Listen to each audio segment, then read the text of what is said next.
En science, il faut toujours s'intéresser aux anomalies. Toujours. Parce que les anomalies montrent qu'il y a un problème dans notre modèle et donc il faut repenser le modèle. Einstein, il s'est intéressé un peu à ces phénomènes. Il avait commenté un livre de Upton Sinclair sur la télépathie. Et en gros, ce que dit Einstein, il dit on ne devrait pas aller avec des œillères de par le monde. 90%, 95% des scientifiques ne connaissent pas ces travaux. Moi, je m'intéresse à ce qui est dans les poubelles de la science, d'une certaine manière. C'est-à-dire ce qui est aux marges, aux anomalies. Et là, on trouve des pépites. Il rentre chez lui et sur sa table, il pose ses clés, puis il revoit ses clés 2 minutes plus tard, elles sont complètement tordues. Il n'a rien fait. Lui-même, il dit moi je suis physicien, ça c'est pas possible. Vous allez faire un rêve prémonitoire d'un proche à qui va arriver un accident de voiture par exemple, et vous ne savez pas trop quoi en faire, vous en parlez pas à la personne, et la personne meurt d'un accident de voiture. Qu'est-ce que vous faites de ça ? La personne me dit, il y a des bruits, des coups qui sont frappés à l'étage, et on fait l'entretien, et moi, à un moment donné, on discute, et puis d'un coup, un énorme coup qui est frappé comme ça à l'étage. Et dans ce rêve, elle a son compagnon, qui est militaire, qui est en opération extérieure, qui a un béret noir, et qui lui dit adieu. Qui lui dit, je vais plus revenir, je suis désolé, je te dis, je t'aime, et puis on ne se reverra plus. À ce moment-là, son compagnon est mort en opération extérieure. C'est ce que John Mack, un psychiatre d'Harvard, appelait le choc ontologique. Quand vous ne croyez pas à ces phénomènes et que vous y êtes confronté de manière directe, c'est extrêmement perturbant. En fait, on vit dans une sorte d'hallucination, mais cette hallucination, elle est suffisamment cohérente pour qu'on ait l'impression que ça soit la réalité.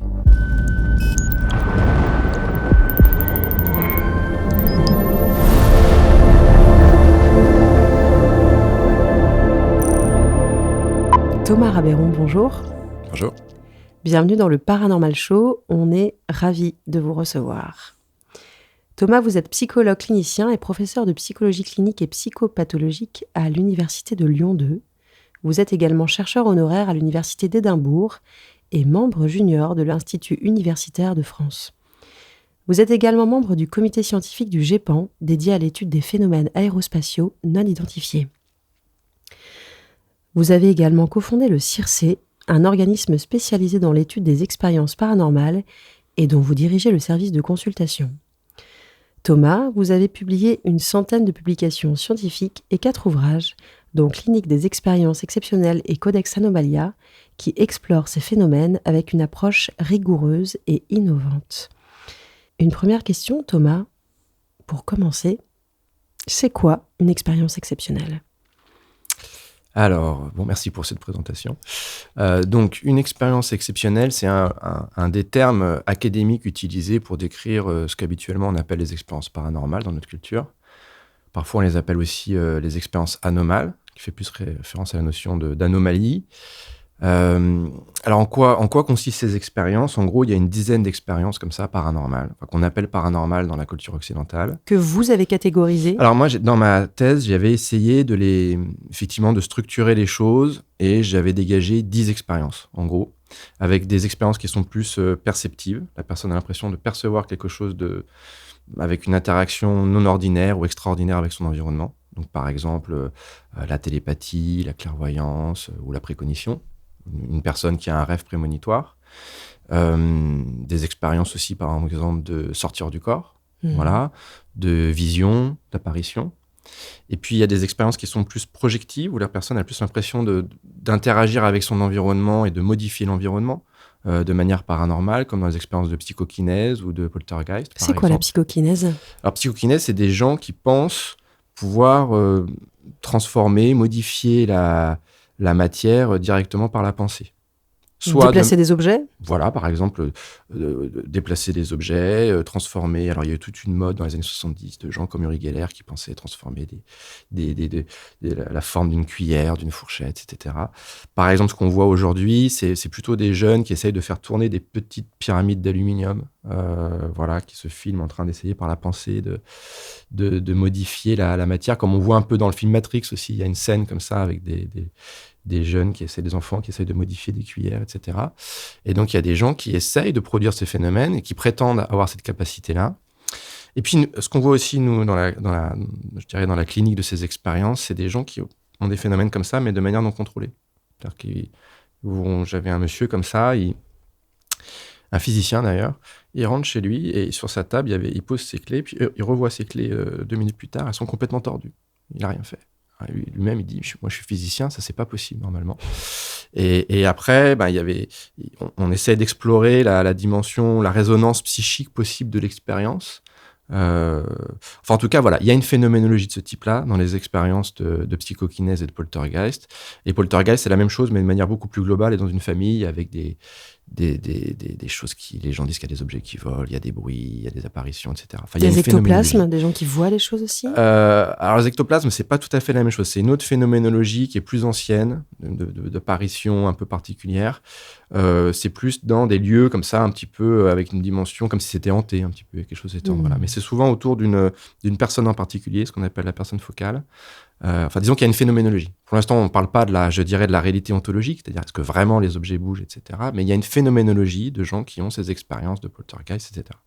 Et puis, donc, il y avait ces deux, si je finis ma petite classification, il y avait les aspects perceptifs, projectifs, et entre les deux, il y a ce que j'ai appelé des sortes de contacts avec d'autres vies ou d'autres mondes. Donc, dans les expériences de mort imminente, les gens ont l'impression comme ça d'être en contact avec l'au-delà.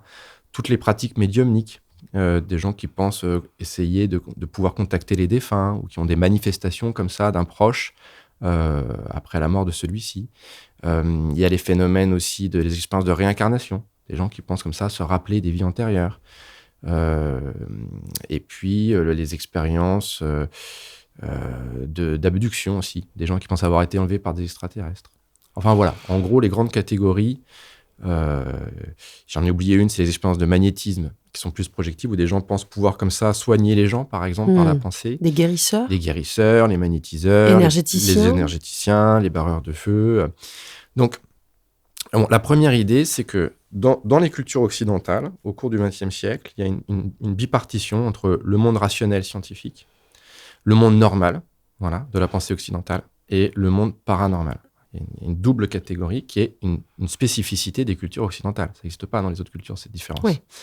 Enfin, il y a d'autres logiques de normalité, mais pas sous cette forme-là. Et donc, ce paranormal, il est en marge de la culture, en gros, mais ça fait partie de la culture. C'est un double cercle, il y a le cercle central, normal, et puis des fois, pour différentes raisons, les gens sortent du cercle de la normalité et vont dans le cercle de la paranormalité. Et donc, ils vivent ces expériences-là. Et donc, en tant que psychologue, moi, ça m'intéresse de comprendre l'ensemble des expériences humaines. Et donc, il faut bien qu'on s'intéresse et qu'on essaye de comprendre pourquoi des gens vivent ces expériences-là. Et vous dites 20e siècle, mais parce qu'avant, comment elles étaient intégrées, ces expériences-là paranormales ? Elles n'étaient pas pensées de la même manière. C'est plus la science a pris d'importance dans la structuration de la pensée occidentale, et plus cette catégorie du paranormal s'est développée. Avant, il y avait les phénomènes qu'on appelle du magnétisme animal, avec Mesmer, au XVIIIe siècle. Puis il y a eu les phénomènes de lucidité magnétique, avec Puységur. Il y a eu l'hypnose, tout le courant de l'hypnose. Juste en quelques mots, le magnétisme animal. Le magnétisme animal, c'est en gros, Mesmer, c'était un médecin qui va mettre en place des sortes de passes, qu'il appelait les passes magnétiques, autour de ses patients. Voilà. C'était pour les guérir ? Pour les guérir. Et les magnétiseurs d'aujourd'hui sont les héritiers de ces méthodes-là, en fait. Donc, ils faisaient des passes magnétiques autour des gens, comme ça, avec des aimants au départ, parce qu'on avait découvert les aimants au niveau physique, donc ils se disaient, il y a peut-être quelque chose au niveau psychique, avec l'idée qu'il y a une sorte de fluide universel qui parfois est mal réparti. Donc, il essaie de répartir à nouveau ce fluide universel. Et il a eu toute une pratique comme ça de magnétisme qui s'est développée. Et il faut dire qu'il était un peu célèbre. Il était très célèbre, il était très connu. Après, il y a eu des controverses, il y a eu un rapport de l'Académie de médecine sur ce sujet-là. Enfin, il y a eu tout un... Oui, il était très connu, il est venu à Paris. Donc, il y a des formes que... Ces phénomènes-là sont repris dans la culture à certaines époques, certaines organisations spécifiques, voilà, et jusqu'à d'autres grands courants comme l'hypnose, le spiritisme, puis la parapsychologie. Donc disons qu'il y a eu des termes et des pratiques en fonction des époques pour rendre compte d'une partie de ces expériences. Et aujourd'hui, pour anticiper peut-être sur nos échanges d'après, l'une de mes hypothèses, c'est que les expériences paranormales deviennent une sorte de nouvelle mythologie en Occident. C'est-à-dire que ces expériences représentent un peu comme la mythologie des Grecs. C'est des expériences qui parlent des grandes questions de la vie. Donc, par exemple, les expériences de mort imminente, ça pose la question de est-ce qu'il y a une vie après la vie, après la mort, voilà. Et dans une société où le religieux perd en influence, on pourrait dire qu'avant, la représentation du paradis, elle était portée par le religieux.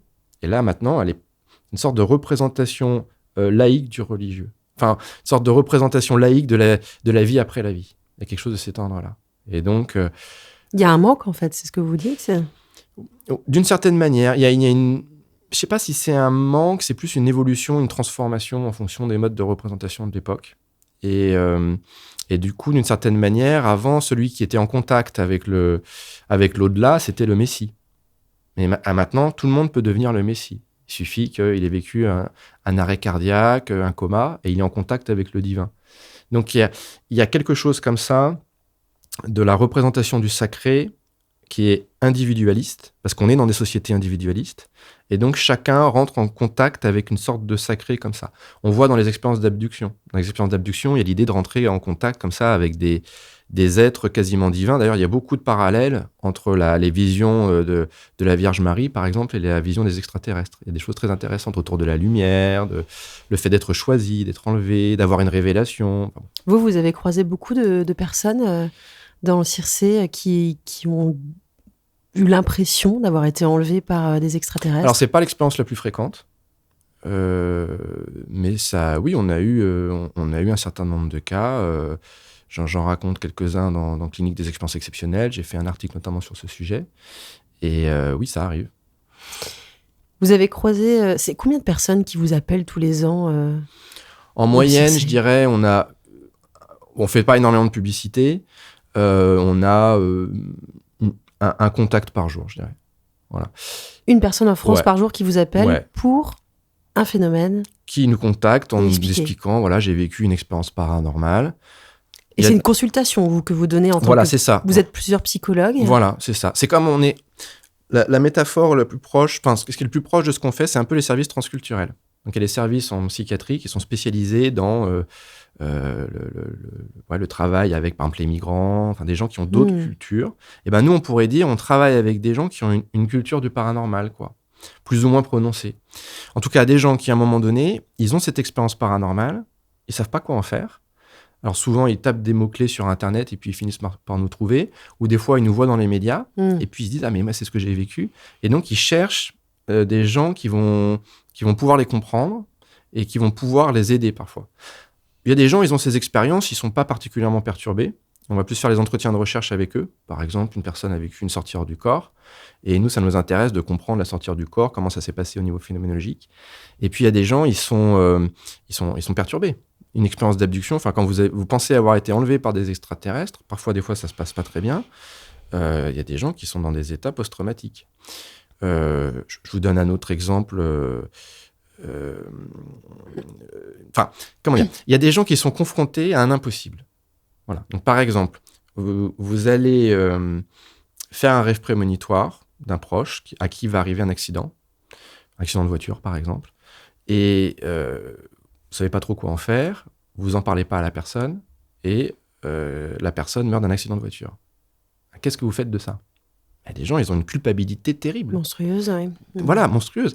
Et ils savent pas quoi faire de ça. Parce qu'ils se disent, mais est-ce que c'est une illusion ? Est-ce que c'est la vérité ? Est-ce que je l'ai créé ? Est-ce que...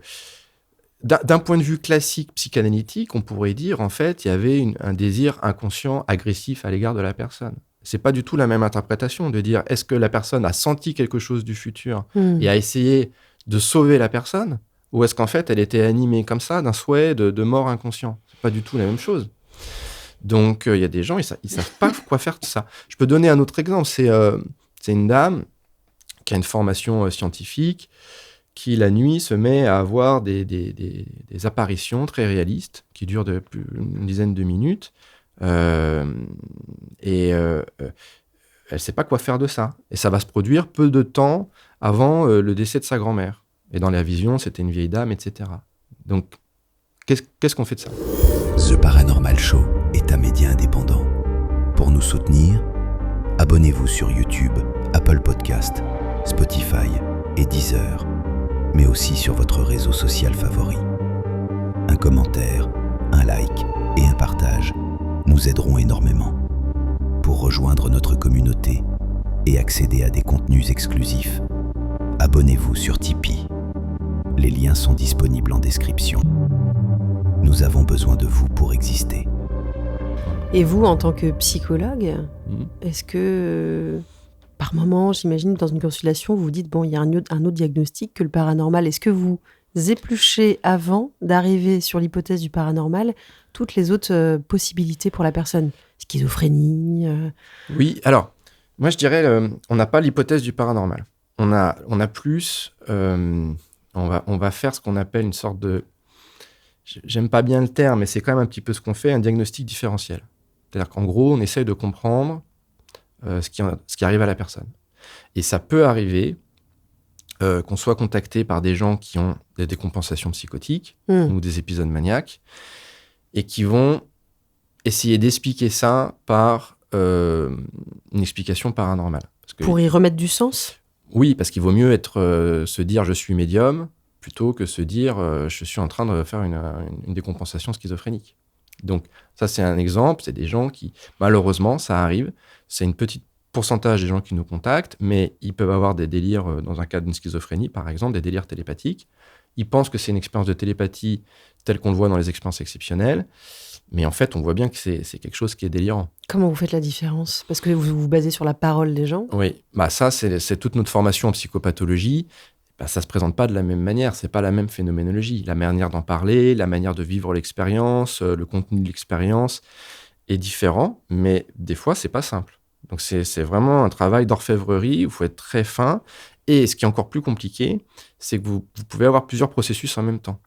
Oui, tout peut cohabiter. Tout à fait. Et par exemple, il y a des travaux là-dessus, dans des services de psychiatrie, par exemple avec des personnes autistes ou schizophrènes, qui en plus, parfois, pourraient vivre des phénomènes télépathiques. Donc, il n'y a pas forcément des logiques d'exclusion. Voilà. Bon, après, nous, ce qu'on essaye de faire, c'est de comprendre globalement la situation de la personne. Et après, on travaille à partir du principe d'indécidabilité. C'est-à-dire qu'on ne va pas décider pour la personne si ce qu'elle vit, c'est vrai ou non. On est là pour l'écouter. On a des méthodes cliniques spécifiques qu'on appelle de microphénoménologie pour aider les personnes à re-raconter son expérience pour bien l'intégrer. Et après, on essaye de l'aider à trouver le sens de l'expérience. Voilà. Pourquoi ça l'aide de trouver le sens de l'expérience ? Parce que de manière générale, l'être humain souffre quand il n'a pas de sens dans sa vie. C'est vrai sur les expériences paranormales et c'est vrai de manière générale. Et donc, quand une expérience n'a pas de sens, on est confronté au chaos. Et la psyché humaine déteste le chaos. Donc, la métaphore qu'on pourrait prendre, c'est une expérience paranormale. Parfois, c'est une petite fissure dans un barrage. Voilà. Une petite fissure dans le barrage. Et parfois, cette fissure, elle grandit, elle grandit, elle grandit. Et des fois, le barrage s'effondre. Et quand le barrage s'effondre, la psyché est envahie et les gens cherchent de l'aide et ils essayent de se raccrocher aux branches. Et voilà. Et donc, donner du sens, ça permet de réorganiser les choses d'une certaine manière. Ça veut dire qu'il y a toujours un sens derrière le fait que les gens vivent une expérience... paranormale ? Oui. Ouais, moi je dirais quasiment systématiquement. Elle s'intègre, de manière générale, une expérience humaine, paranormale ou non, elle s'intègre toujours dans une subjectivité. C'est-à-dire que quelque chose vous arrive en fonction de votre histoire, votre inconscient, il y a toujours une logique derrière. Après, souvent, il y a une intentionnalité derrière l'expérience. C'est-à-dire l'expérience vient dire quelque chose à la personne d'elle-même. Par exemple, dans les cas de poltergeist, souvent, il y a ce qu'on appelle la personne focale, qui serait à l'origine des phénomènes. On a l'impression, c'est une sorte de psychosomatique externalisée. Vous pouvez avoir un conflit psychique, et ce conflit psychique il va donner lieu à un phénomène psychosomatique. C'est comme si c'était une psychosomatique, mais qui n'est pas dans le corps, mais qui est à l'extérieur du corps. Donc, il faut trouver le conflit psychique. Et là, les conflits psychiques, ça peut être extrêmement varié. Ça peut être. Vous avez un cas concret en tête qui vous a marqué ? Il y a un cas que je raconte dans Clinique des expériences exceptionnelles, qui est un gros cas de poltergeist qui était à Lyon, dans une famille où il y avait des apparitions, des déplacements d'objets, des bruits. Toute la famille le constate. Toute la famille. Le mari était, je crois, ingénieur. Donc lui, il disait, moi, je suis un scientifique. Je ne crois pas. Voilà. En gros, la formule qu'on entend souvent, c'est des gens qui disent, moi, je suis scientifique, je suis rationnel. Ces choses, je n'y crois pas, mais elles existent. Voilà. Et donc, ils cherchent une explication à tout ça. Du coup, ils cherchent de l'aide. Souvent, alors, dans les cas de poltergeist, ils cherchent de l'aide parce que ça fait peur. Enfin, imaginez, vous êtes chez vous, il y a des objets qui commencent à bouger, il y a des objets qui disparaissent, il y a des bruits qui sont... Voilà. Moi, je suis allé sur les lieux, j'ai entendu les bruits. La personne me dit, il y a des bruits, des coups qui sont frappés à l'étage. Dans un cas comme ça, on va sur place, nous, on fait des sortes d'entretiens, parfois les entretiens familiaux. Et donc, quand la dame me raconte ça, en plus, elle a très peur que je pense qu'elle soit folle. Parce que c'est ça l'inquiétude des gens. J'allais dire, vous êtes psychologue, elle se dit, vous allez lui dire, madame, vous êtes tarée. Voilà. Alors après, les gens savent que nous, on est quand même plus ouverts et qu'on est spécialisés, mais il y a toujours cette inquiétude-là. Même si c'est des experts du sujet, il y a toujours cette crainte. Mais parce que les gens, eux, ils ont vraiment peur d'être fous, de que ça soit... parce que soit c'est dans leur tête, ou soit c'est dans la réalité. Il y a quand même cet enjeu-là. Donc les deux sont inacceptables, quelque part. À la limite, je dirais, ça dépend des cas. Mais il y a des gens, quand même, ils sont rassurés que ça soit dans la réalité. Parce que c'est pas dans leur tête. Et des fois, il vaut mieux peut-être faire un poltergeist qu'une schizophrénie, pour le dire un peu rapidement. Et donc, vous arrivez dans cette famille. Moi, j'arrive là, on fait un entretien. Elle me raconte comment il y a des coups très forts qui sont frappés à l'étage, quand il n'y a personne dans la maison.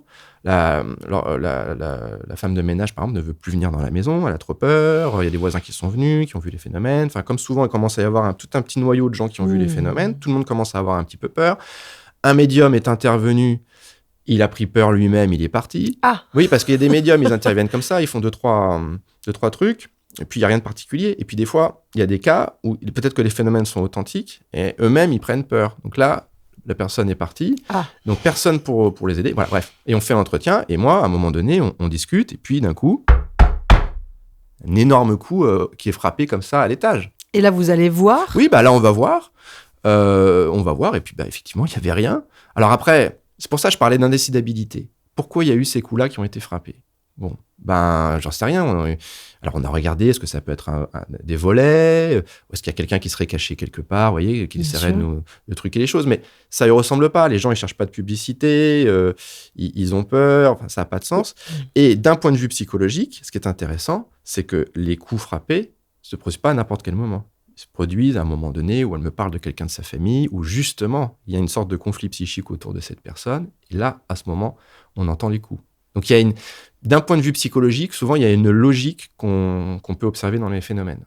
C'est-à-dire que ces phénomènes arrivent à cause de ce conflit, et c'est pas forcément quelqu'un qui était mort dans son cas ? Non. Alors, souvent, là, c'est-à-dire que c'était interprété comme ça par cette personne. Souvent, les gens pensent que c'est des esprits, des défunts, qui reviennent, qui demandent quelque chose, ou il y a quelqu'un qui serait mort peut-être dans la maison. C'est souvent les interprétations spontanées des gens. Parce que c'est aussi dans notre inconscient culturel, dans la filmographie, dans les séries, etc. Il y a souvent cette idée-là. C'est un esprit, quoi. Voilà, c'est un esprit. Mon hypothèse, personnellement, c'est que c'est pas tant les esprits que parfois, on a plutôt l'impression, c'est quelque chose dans l'inconscient des gens qui s'exprime de cette manière-là. En tout cas, c'est comme ça qu'on travaille. Et je dirais, après, on fait un travail psychologique classique. C'est-à-dire qu'on aide la personne à élaborer la conflictualité psychique sous-jacente, à intégrer, à rendre conscient l'inconscient, si je suis un petit peu caricatural, pour que les phénomènes cessent. Et donc, dans votre expérience, une fois que vous avez fait ça, par exemple, là, le cas concret de cette dame-là, vous pouvez nous dire un peu plus ce qui l'a dérangé et je finis ma question. Après, ça s'arrête, du coup, une fois que vous avez... Oui, après, la phénoménologie des cas de poltergeist est très particulière. Elle a été bien décrite par Walter von Lukadou, qui est un psychologue et physicien allemand qui dirige un service de consultation sur ce sujet en Allemagne depuis des décennies. Donc, eux, ils ont des dizaines de cas comme ça. Et donc, il y a des phases, en fait. Donc, d'abord, il y a une phase de surprise. Puis après, les gens essaient de documenter les phénomènes, ils essayent de les enregistrer, de les filmer. Une caméra. Ils mettent des caméras. Et alors, ce dont ils se rendent compte habituellement, c'est que les phénomènes se déplacent, bougent. Voilà. Souvent, les caméras tombent en panne. Ils vont mettre une caméra, et puis il va y avoir les phénomènes. Ils arrivent, ils disent « Ah, on les a enfin filmés. Ah, la caméra est tombée en panne. » Voilà. Et donc, il y a l'équipe de Lukadou décrit très bien les différentes phases. Et puis après, il y a une phase d'amplification des phénomènes. Puis, il y a de plus en plus d'observateurs. Souvent, après, il y a la police qui arrive, par exemple. Et là, ensuite, les phénomènes vont décliner. Voilà. Et tout ça dure sur, en général, quelques semaines ou quelques mois. Voilà. Et là, dans le cas présent, ça s'est arrêté assez vite, en quelques semaines. Les phénomènes évoluent, ils se transforment, et puis après, ils diminuent et ils disparaissent. Et ça peut arriver, il y a certaines personnes qui font un peu comme des accès psychosomatiques. Vous voyez, des gens font de l'eczéma, par exemple. Ouais. L'eczéma, ça revient de temps en temps. Ouais. Leur poltergeist revient de temps en temps. Voilà. Donc, mais c'est des cas qui sont quand même relativement rares. Voilà. Nous, on en a 1 à 2 par an, je dirais. Des cas authentiques, parce que j'imagine qu'il y a après des fois des canulars, des gens qui... Alors, des cas authentiques, c'est toujours la question de qu'est-ce qui est authentique, qu'est-ce qui n'est pas authentique. En fait, une nouvelle fois, nous, au fond, il y a des études scientifiques sur le sujet. Moi, je dirais, c'est pour ça qu'il faut bien distinguer les expériences paranormales de manière générale de ce qu'on appelle, nous, les interactions psy-PSI. Les interactions psy-PSI, c'est l'idée que il y a vraiment une interaction entre le sujet et son environnement d'une nature extraordinaire sur le plan ontologique. C'est-à-dire qu'à un moment donné, est-ce que vraiment la personne, elle capte une information du futur ? Est-ce qu'à un moment donné, véritablement, il y a un phénomène dans la réalité ? Voilà. Ça, c'est pas la majorité des cas. Ça, c'est les situations où nous, on en arrive à cette hypothèse-là, c'est assez minoritaire, en fait. C'est-à-dire qu'il y a des expériences paranormales, il y a des expériences exceptionnelles, mais de manière générale, qu'on peut quand même expliquer assez facilement, je dirais, avec des explications classiques. Et il y a une petite minorité de cas, les cas de poltergeist notamment, où on est obligé d'aller chercher des hypothèses alternatives. Voilà. Alors, c'est quoi, du coup, les hypothèses scientifiques pour expliquer ça ? Les hypothèses classiques, finalement ? Ouais. Ah, ben là, il y a énormément de choses. Ça va être au cas par cas. Prenons l'exemple des sorties hors du corps. Sorties hors du corps, il y a encore quelques dizaines d'années, c'était quelque chose qui était plutôt dans le monde de l'ésotérisme, qui n'était pas vraiment étudié scientifiquement. Maintenant, on a des travaux en neurosciences qui permettent d'étudier ce qui se passe dans le cerveau quand on fait une sortie hors du corps. Et donc, vous avez des équipes de chercheurs, par exemple Olaf Blanke en Suisse, qui est neurologue. Eh bien, ils arrivent à repérer des zones du cerveau, par exemple le gyrus angulaire droit, qui est lié, qui est une sorte de corrélat de l'expérience de sortie hors du corps. On le voit clairement. Oui, on peut repérer qu'il y a des zones qui s'allument pendant Oui, le alors soir. ça, on a toujours un peu cette représentation caricaturale. Les choses sont beaucoup plus compliquées. On parle de corrélats neurobiologiques, de l'expérience subjective de sortir du corps. Et il y a même il y a certaines opérations chirurgicales où, pour traiter les gens, il faut par exemple stimuler certaines zones du cerveau. Et on se rend compte à ce moment-là, par exemple, que ça peut produire des expériences de sortie hors du corps. Donc on peut repérer quelle zone est associée à ça. Et c'est des travaux qui sont très intéressants parce que ça pose la question de qu'est-ce qui fait que vous avez l'impression d'être dans votre corps ? Qu'est-ce qui fait que là, quand on discute, vous avez l'impression de me voir au niveau des yeux ? Mais en fait, il n'y a aucune raison de se voir au niveau des yeux. Parce que on voit en fonction du traitement des informations au niveau du lobe occipital. Donc je veux dire, le cerveau, c'est une sorte de monteur de film, c'est une sorte de réalisateur qui nous donne l'impression, parce que c'est pratique pour plein de raisons, de voir au niveau des yeux. Mais en fait, il peut tout à fait, comme un réalisateur, il peut changer le point de vue. Donc on peut voir 3 mètres au-dessus, 3 mètres en dessous, ça pose pas de problème. C'est compliqué, je pense, à comprendre ça pour les gens si on ne voit pas avec les yeux. C'est ce que vous êtes en train de nous dire ? On capte l'information sensorielle par les yeux, mais cette information sensorielle, ensuite, elle est traitée par le cerveau, qui va... En fait, le cerveau, c'est une sorte de casque de réalité virtuelle. Il crée... En fait, on est comme un singe avec un casque de réalité virtuelle sur la tête. Et ce casque de réalité virtuelle, il crée une simulation. En fait, on vit dans une sorte d'hallucination, mais cette hallucination, elle est suffisamment cohérente pour qu'on ait l'impression que ça soit la réalité. Mais tout est construit, en fait. Les couleurs, les formes, etc. C'est plein d'informations qui sont traitées par le cerveau. Et il va, comme un monteur, il va monter tout ça pour donner l'impression que c'est cohérent. Bon, et donc les sorties hors du corps, elles viennent, elles viennent interroger ces éléments fondamentaux de la constitution de notre expérience quotidienne. Et donc, quand quelqu'un nous raconte une sortie hors du corps, on sait que ça, c'est explicable par certains aspects, pas par tous les aspects, par ces travaux en neurologie. Ce que ça n'explique pas, par exemple, c'est les travaux menés dans les années 70 par Charles Tart, dans lesquels, dans une sortie hors du corps, il demandait à la personne de décrire des chiffres qui étaient situés, qui n'étaient pas visibles de la personne. Dans un autre espace. Que c'était situé en l'air, etc., qui était caché. Et ce qu'a pu montrer Charles Tart, c'est que dans ces moments-là, c'était avec une dame qui s'appelait Mrs. Z, à plusieurs reprises, elle a été capable de voir un numéro qui était caché durant la sortie hors du corps. Alors ça, la neurologie à l'heure actuelle n'est pas capable d'expliquer ça. Parce que si on suppose que c'est uniquement une sorte de phénomène d'illusion somatosensorielle, comment se fait-il que la personne, dans la réalité, elle arrive à voir le... Alors là, c'est un très bon exemple de ce dont je parlais tout à l'heure. C'est-à-dire qu'il y a 95% qui est explicable, il y a quelque chose du schéma corporel qui se transforme, qui se modifie. On a plein de travaux en neurosciences qui sont très pertinents, très fins, très subtils pour expliquer cette constitution du corps qui parfois se déconstitue, voilà, dans certains moments. Bon. Mais par contre, qu'est-ce qu'on fait du fait que les gens, parfois, dans une expérience de sortie hors du corps, vont dire « j'ai vu ceci, j'ai vu cela ». Je vous donne un exemple. C'est un étudiant, il est au ski, et il rentre à l'endroit où il dort à ce moment-là. Il est très fatigué après une journée de ski, et il fait une sortie hors du corps. Et dans cette sortie hors du corps, il a l'impression de pouvoir se déplacer dans l'espace. En plus, souvent, ce qui est très intéressant dans les sorties hors du corps, c'est que la perception de l'environnement est différente. Les gens disent, par exemple, qu'ils voient à 360 degrés. Ok. Donc, alors lui décrivait, il y avait une sorte de filtre un peu jaunâtre. Enfin, c'était pas tout à fait comme la réalité telle qu'il la voyait de manière habituelle. Et à ce moment-là, il pense à un ami. Et quand il pense à cet ami dans cet état-là, ça le déplace, une sorte de transfert automatique vers cet ami. Et qu'il voit comme ça, en l'air. Et il voit cet ami qui est avec une jeune femme dans sa chambre. Et il voit des détails de la scène. Et il ne connaît pas cette jeune femme, il ne sait pas que cet ami, il ne sait pas qui c'est. Voilà. Et le lendemain, il en parle à son ami. Il dit, mais je t'ai vu à tel endroit avec telle personne qui était comme ceci. Il lui décrit la scène. Et son ami lui dit, mais oui, tout est vrai. Et donc, il nous contacte, il nous dit, mais comment c'est possible ? Voilà. Et là, quelles explications vous avez à lui donner ?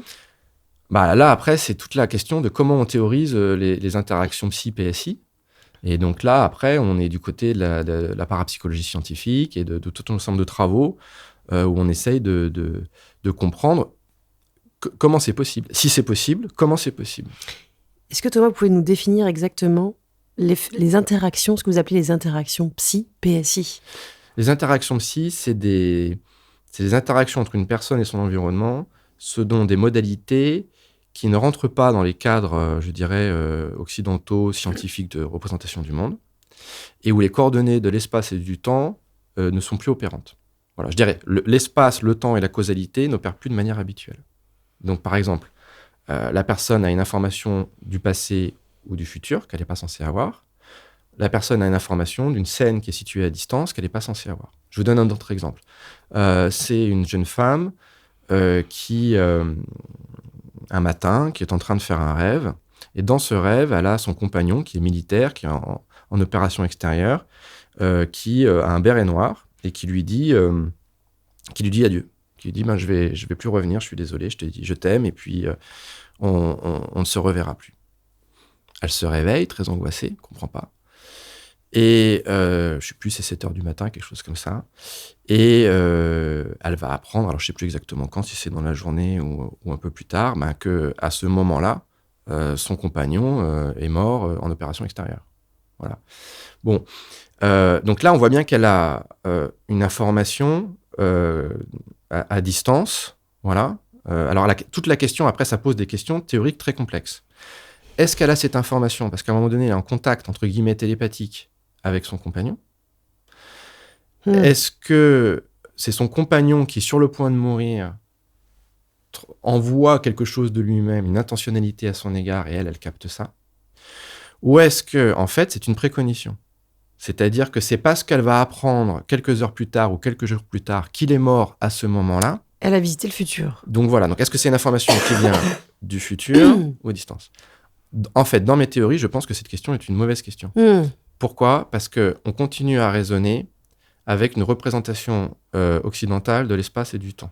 Avec l'idée linéaire. Or, moi, ce que je propose comme idée, c'est qu'il y aurait, sous notre réalité du quotidien, il y aurait une sorte d'arrière-monde. Alors, ce que dans le modèle que je propose, et puis avec d'autres collègues, on appelle le monde ontique, c'est-à-dire une sorte de monde... Ça veut dire quoi, ontique ? Ontique, c'est une sorte de réalité en elle-même. C'est-à-dire c'est la couche première du réel, dont dérive notre réalité quotidienne. Et c'est ce qu'on voit, c'est ce qu'on vit au quotidien. C'est ce qu'on voit, et ça, c'est ce qu'on appelle la réalité épistémique. épistémique, c'est-à-dire c'est la réalité telle qu'on peut la connaître. Ok, avec mon sens. Donc en ce moment-là, nous, par exemple, si je prends un exemple très concret, on échange dans la réalité épistémique. Vous me voyez, j'ai un corps, vous avez un corps, il y a un espace, il y a une durée, il y a une temporalité. Donc, tout va bien, tout est bien organisé, tout est bien structuré. Et en même temps, il y aurait en dessous, cette réalité épistémique serait une sorte de simulation, voilà, une sorte de simulation avec des coordonnées spatio-temporelles, mais en deçà de ça, il y a un monde qui n'est pas spatio-temporel, qui n'est pas organisé par l'espace, le temps et la causalité ordinaire. Et donc, ces phénomènes sont l'expression, sont la trace, le témoignage de ces logiques dans l'ordre ontique, qui émergent comme ça. Et comme on n'a pas de modèle pour les penser en Occident, on dit c'est paranormal.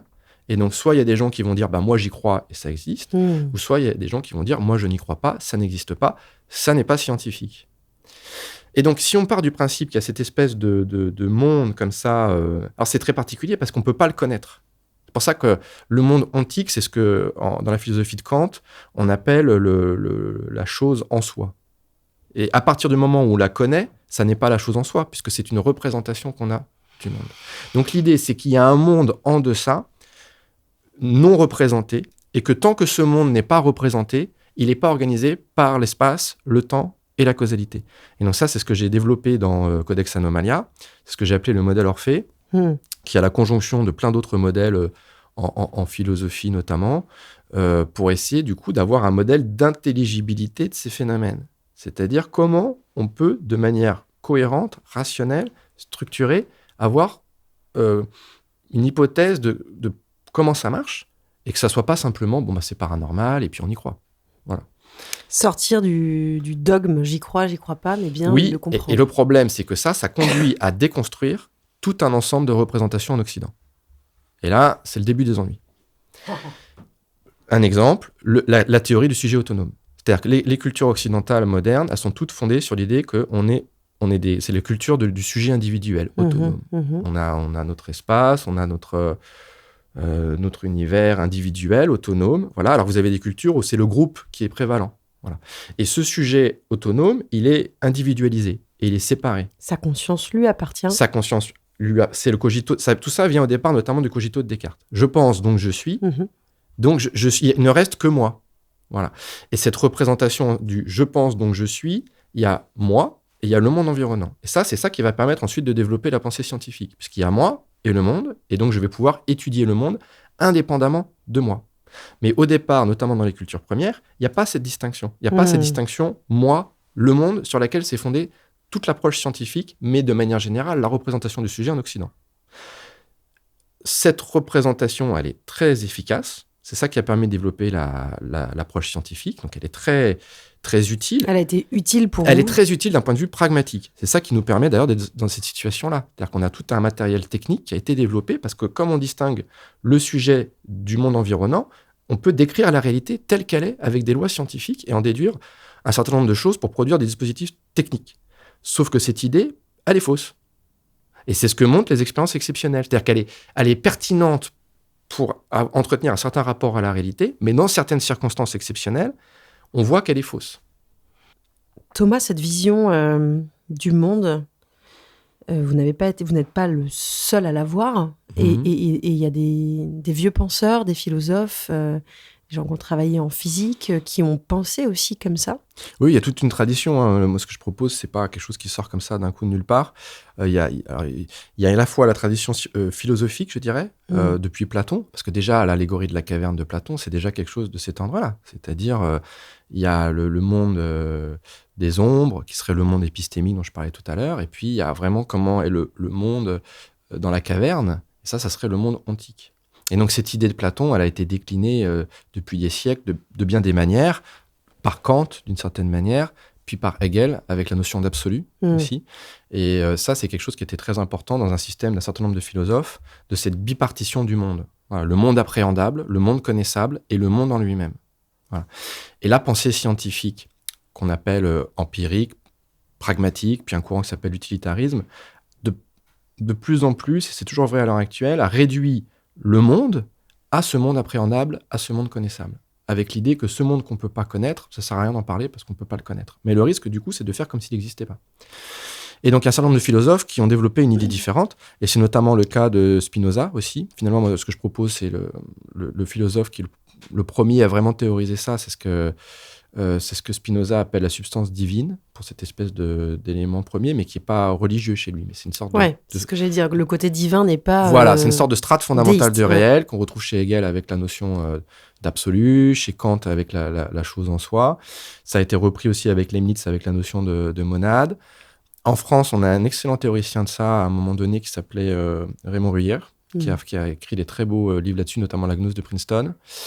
Voilà. Et puis, il y a toutes les traditions orientales. Parce que, bien sûr, dans les traditions orientales, cette idée de la séparation du sujet et de l'objet, du monde environnant et du sujet, elle n'est pas efficiente. Enfin, c'est ce qu'ils appellent les états de non-dualité. Donc, il y a toutes les traditions bouddhistes, indiennes, où ils ont des modèles de représentation du monde qui sont très différents et qui intègrent parfaitement, d'ailleurs, ces phénomènes, qui, du coup, ne sont pas dits comme étant paranormaux. Ouais.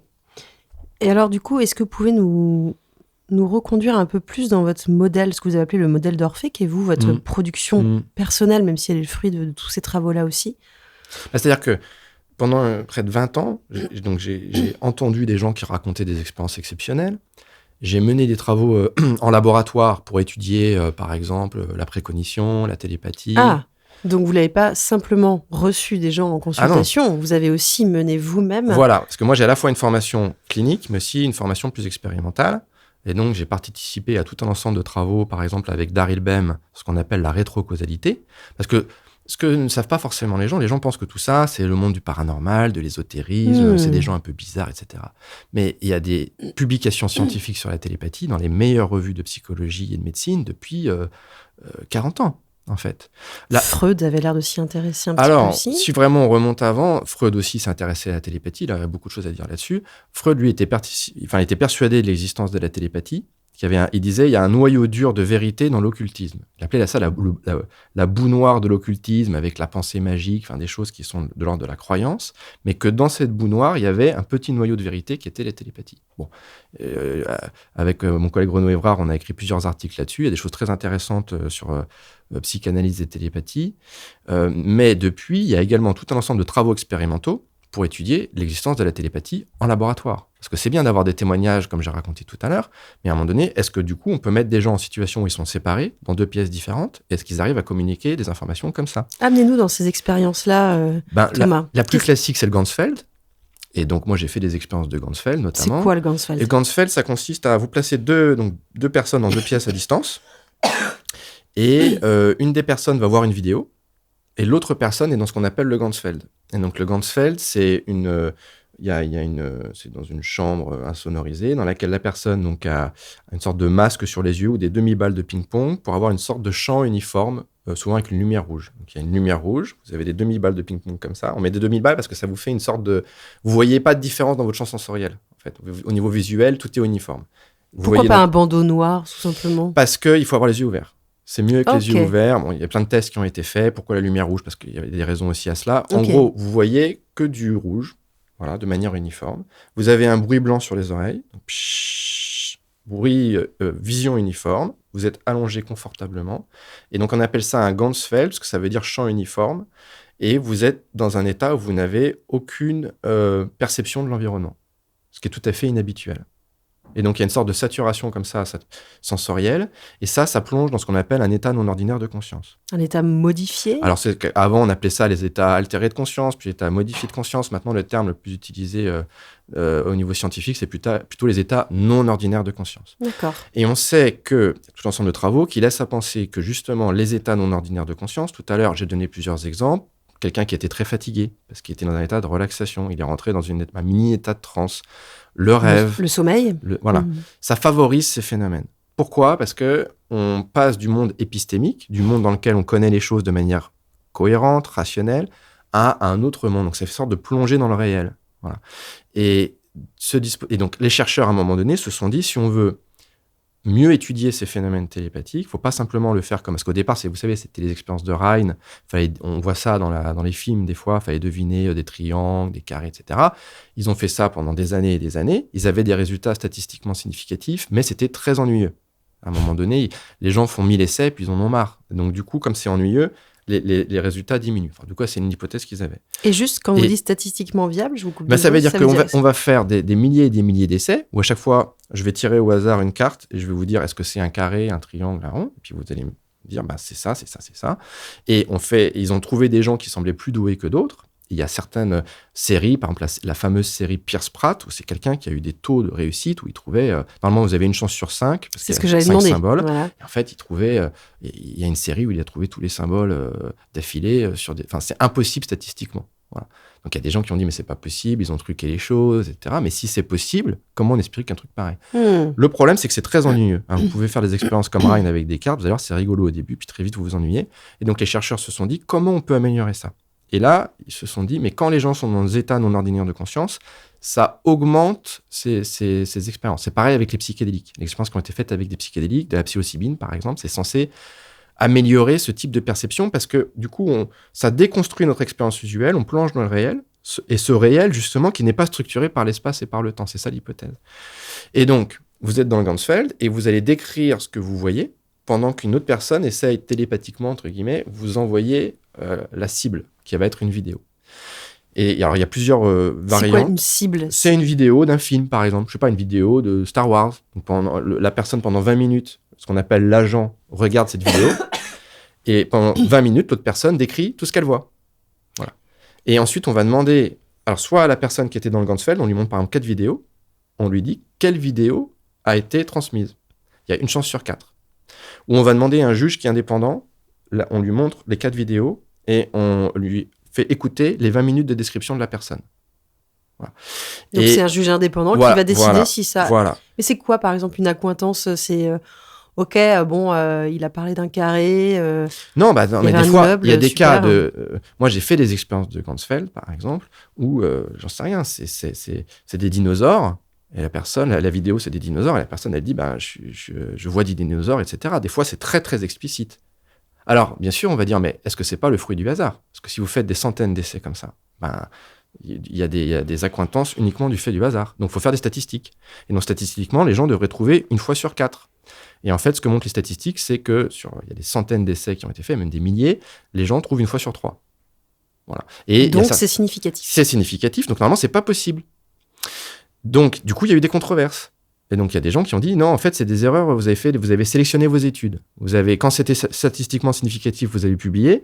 Quand c'était pas significatif, vous avez laissé ça dans les tiroirs. Bon, alors du coup, il y a de nouvelles études qui ont été faites. L'effet était toujours là. Voilà. Ça a été fait aussi avec des artistes, par exemple. À New York, ils ont fait ça à la Juilliard School. Ils ont un taux de réussite qui était même à 1 fois sur 2, 50% du temps. Comme si les artistes étaient plus doués pour ça. C'est ce que j'allais vous demander, Thomas. Pourquoi les artistes seraient plus doués pour ça? Parce que les artistes, c'est leur travail. C'est-à-dire que...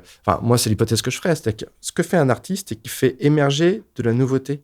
Il fait émerger dans le monde épistémique quelque chose qui n'est pas encore advenu. Donc, c'est ça, un artiste authentique, c'est quelqu'un qui fait advenir du non-advenu. Et donc, il a un rapport au réel très particulier. D'ailleurs, quand vous parlez avec des artistes de manière générale, ils ont une ouverture souvent sur ces sujets-là. Après, moi, j'aime pas bien forcément ce terme d'artiste, parce que c'est quoi un artiste? On peut pas se dire... quelqu'un qui crée. Tout le monde est artiste, parce que tout le monde a un certain contact au réel. Et c'est juste qu'il y a certaines personnes qui ont une accointance avec le réel qui est un peu particulière. Dans Codex Anomalia, je prends l'exemple de Philippe Cadic, par exemple. Ce qui est saisissant chez Philippe Cadic, c'est qu'on dirait qu'il est en prise avec le futur, d'une certaine manière, qu'il décrit des choses qui vont advenir. C'est un peu pareil chez Isaac Asimov, Huxley. Et d'ailleurs, vous avez Pierre Bayard, qui est un professeur de littérature à Paris, qui a écrit un très beau livre qui s'appelle « Demain est écrit ». Et il montre comment un certain nombre d'écrivains racontent ce qui va leur arriver dans le futur. Moi, j'avais travaillé comme ça sur Oscar Wilde. C'est le portrait de Dorian Gray, c'est ce qui va arriver à Oscar Wilde. Ça se termine très mal pour Oscar Wilde. Bon. Donc, on a l'impression que certains artistes comme ça, ils ont une prise sur le réel, sur ce réel non structuré par l'espace et le temps, et donc ils captent des choses, ils font advenir des choses. Donc, c'est aussi pourquoi certains chercheurs, du coup, ont fait des expériences de Ganzfeld avec des artistes. Et donc, vous avez ce qu'on appelle des méta-analyses dans les meilleures revues de psychologie, par exemple le Psychological Bulletin, avec des effets statistiquement significatifs.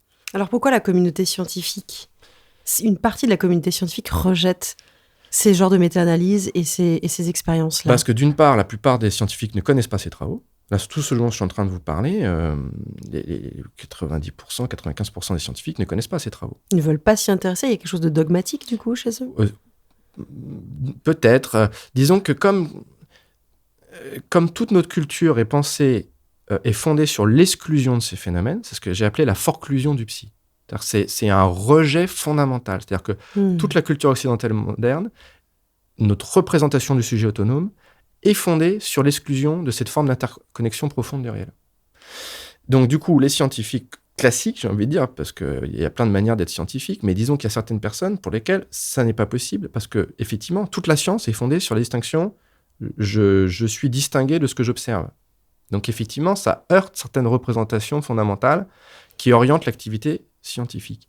Mais le problème fondamental, c'est quand même la méconnaissance de ces travaux. Et souvent, il y a une sorte d'a priori. Vous demandez à plein de scientifiques qui vont vous dire « mais il n'y a pas de travaux sur ce sujet, ils ne les connaissent pas forcément ». Voilà. C'est juste une posture, un c'est postulat. plus une posture a priori, je dirais. Après, il y a des études qui ont été faites. Quand vous demandez à des scientifiques qu'est-ce qu'ils pensent de ces phénomènes, c'est beaucoup plus complexe. C'est-à-dire qu'il y a des gens qui les vivent eux-mêmes. L'idée que la science rejetterait ces phénomènes, en fait, quand vous demandez vraiment à des scientifiques qu'est-ce qu'ils en pensent, les choses sont beaucoup plus subtiles. Entre guillemets, un bon scientifique, c'est quelqu'un qui est capable de gérer le doute et l'incertitude. Voilà. C'est quelqu'un qui est capable de dire ça je connais, ça je connais pas. Un exemple, c'est Einstein. Par exemple, Einstein, il s'est intéressé un peu à ces phénomènes. Il avait commenté un livre de Upton Sinclair sur la télépathie. Et en gros, ce que dit Einstein, il dit on ne devrait pas aller avec des œillères de par le monde. Et il dit peut-être que ces phénomènes sont possibles. Et donc, il faut une sorte de scepticisme ouvert. Et c'est très important. Voilà, il faut un équilibre entre les deux. Je reviens sur les sujets psy dont vous venez de parler, des gens qui auraient des capacités exceptionnelles. Oui. Vous nous avez fait en off une analogie avec les météorites. Ah oui. Qu'est-ce que vous vouliez dire exactement? Oui, c'est ce que j'appelle les météorites psychiques. L'idée, c'est que pendant des siècles, il y avait des météorites. Il y avait des gens qui rapportaient des observations de météorites. Il y a même des gens qui, je sais plus, mais dès le XVIe siècle, je crois qu'il y avait des traités sur ce sujet, des gens qui récupéraient des météorites et qui disaient mais c'est des pierres particulières qui tombent du ciel. Voilà. Et pour les scientifiques, durant très longtemps, c'était impossible. Il n'y a pas de pierres qui vont tomber du ciel, ça n'a pas de sens parce qu'on voit bien, il n'y a pas de cailloux dans le ciel, donc tout ça c'est n'importe quoi. Bon. Sauf que si on avait pris au sérieux plus tôt ces témoignages de météorites, du coup, on aurait compris que oui, il y a bien des pierres qui tombent du ciel, et donc on voit bien comment ça modifiait complètement notre représentation de l'univers. Et ça nous en a appris beaucoup. Voilà, donc ce que je veux dire par là, c'est qu'en science, il faut toujours s'intéresser aux anomalies. Toujours. Parce que les anomalies montrent qu'il y a un problème dans notre modèle, et donc il faut repenser le modèle, de manière générale. Et ça, c'est mon approche de manière générale. Moi, je m'intéresse à ce qui est dans les poubelles de la science, d'une certaine manière. C'est-à-dire ce qui est aux marges, aux anomalies, et là, on trouve des pépites. Voilà. Et je pense de manière générale, d'ailleurs en science, c'est très très important. On ne peut pas travailler qu'aux marges, voilà, mais des fois c'est important. Et de la même manière, donc, il y aurait des météorites psychiques, qui sont les expériences exceptionnelles. C'est des gens qui disent, voilà, j'ai vécu une expérience de mort imminente, et dans cette expérience de mort imminente, j'étais en dehors de mon corps, et j'ai vu ceci, cela dans la réalité. Ou les phénomènes de poltergeist. Voilà, moi je suis chez moi, puis d'un coup il y a des trucs qui bougent, on n'a rien fait, on ne comprend pas, etc. Donc, pour l'instant, c'est traité comme les météorites à l'époque. C'est-à-dire, c'est n'importe quoi, ça n'existe pas, c'est de la fabulation. Mais demain? Mais peut-être que demain, les choses seront différentes. Mais moi, je crois que les choses évoluent. Il y a quand même beaucoup... Ça fait 150 ans qu'il y a de la recherche sur ces sujets. On a énormément de documentation, de recherche en conditions contrôlées.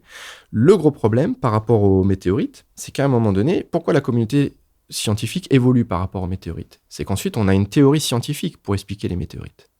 On va comprendre qu'il y a un système solaire, on a une théorie scientifique. Le gros problème qu'on a pour les interactions psy, c'est qu'on n'a pas de théorie scientifique. C'est-à-dire que là, on a des phénomènes qui semblent étayés par des témoignages. On a des études en laboratoire qui montrent a priori qu'il y a des effets statistiquement significatifs.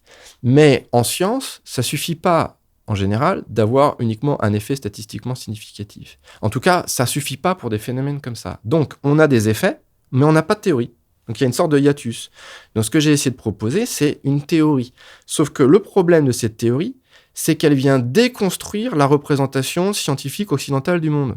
Donc, il y a des obstacles. Et donc, c'est beaucoup plus... C'est ce que Bachelard appelle des obstacles épistémologiques. Et donc, c'est beaucoup plus compliqué. C'est pas simplement, allez hop, on rajoute une petite théorie scientifique d'un phénomène. C'est quelque chose qui vient questionner de manière globale la représentation scientifique du monde. Ça veut pas dire que la science est quelque chose qu'il faut jeter à la poubelle, pas du tout. Ça veut dire qu'il faut des extensions des modèles scientifiques actuels.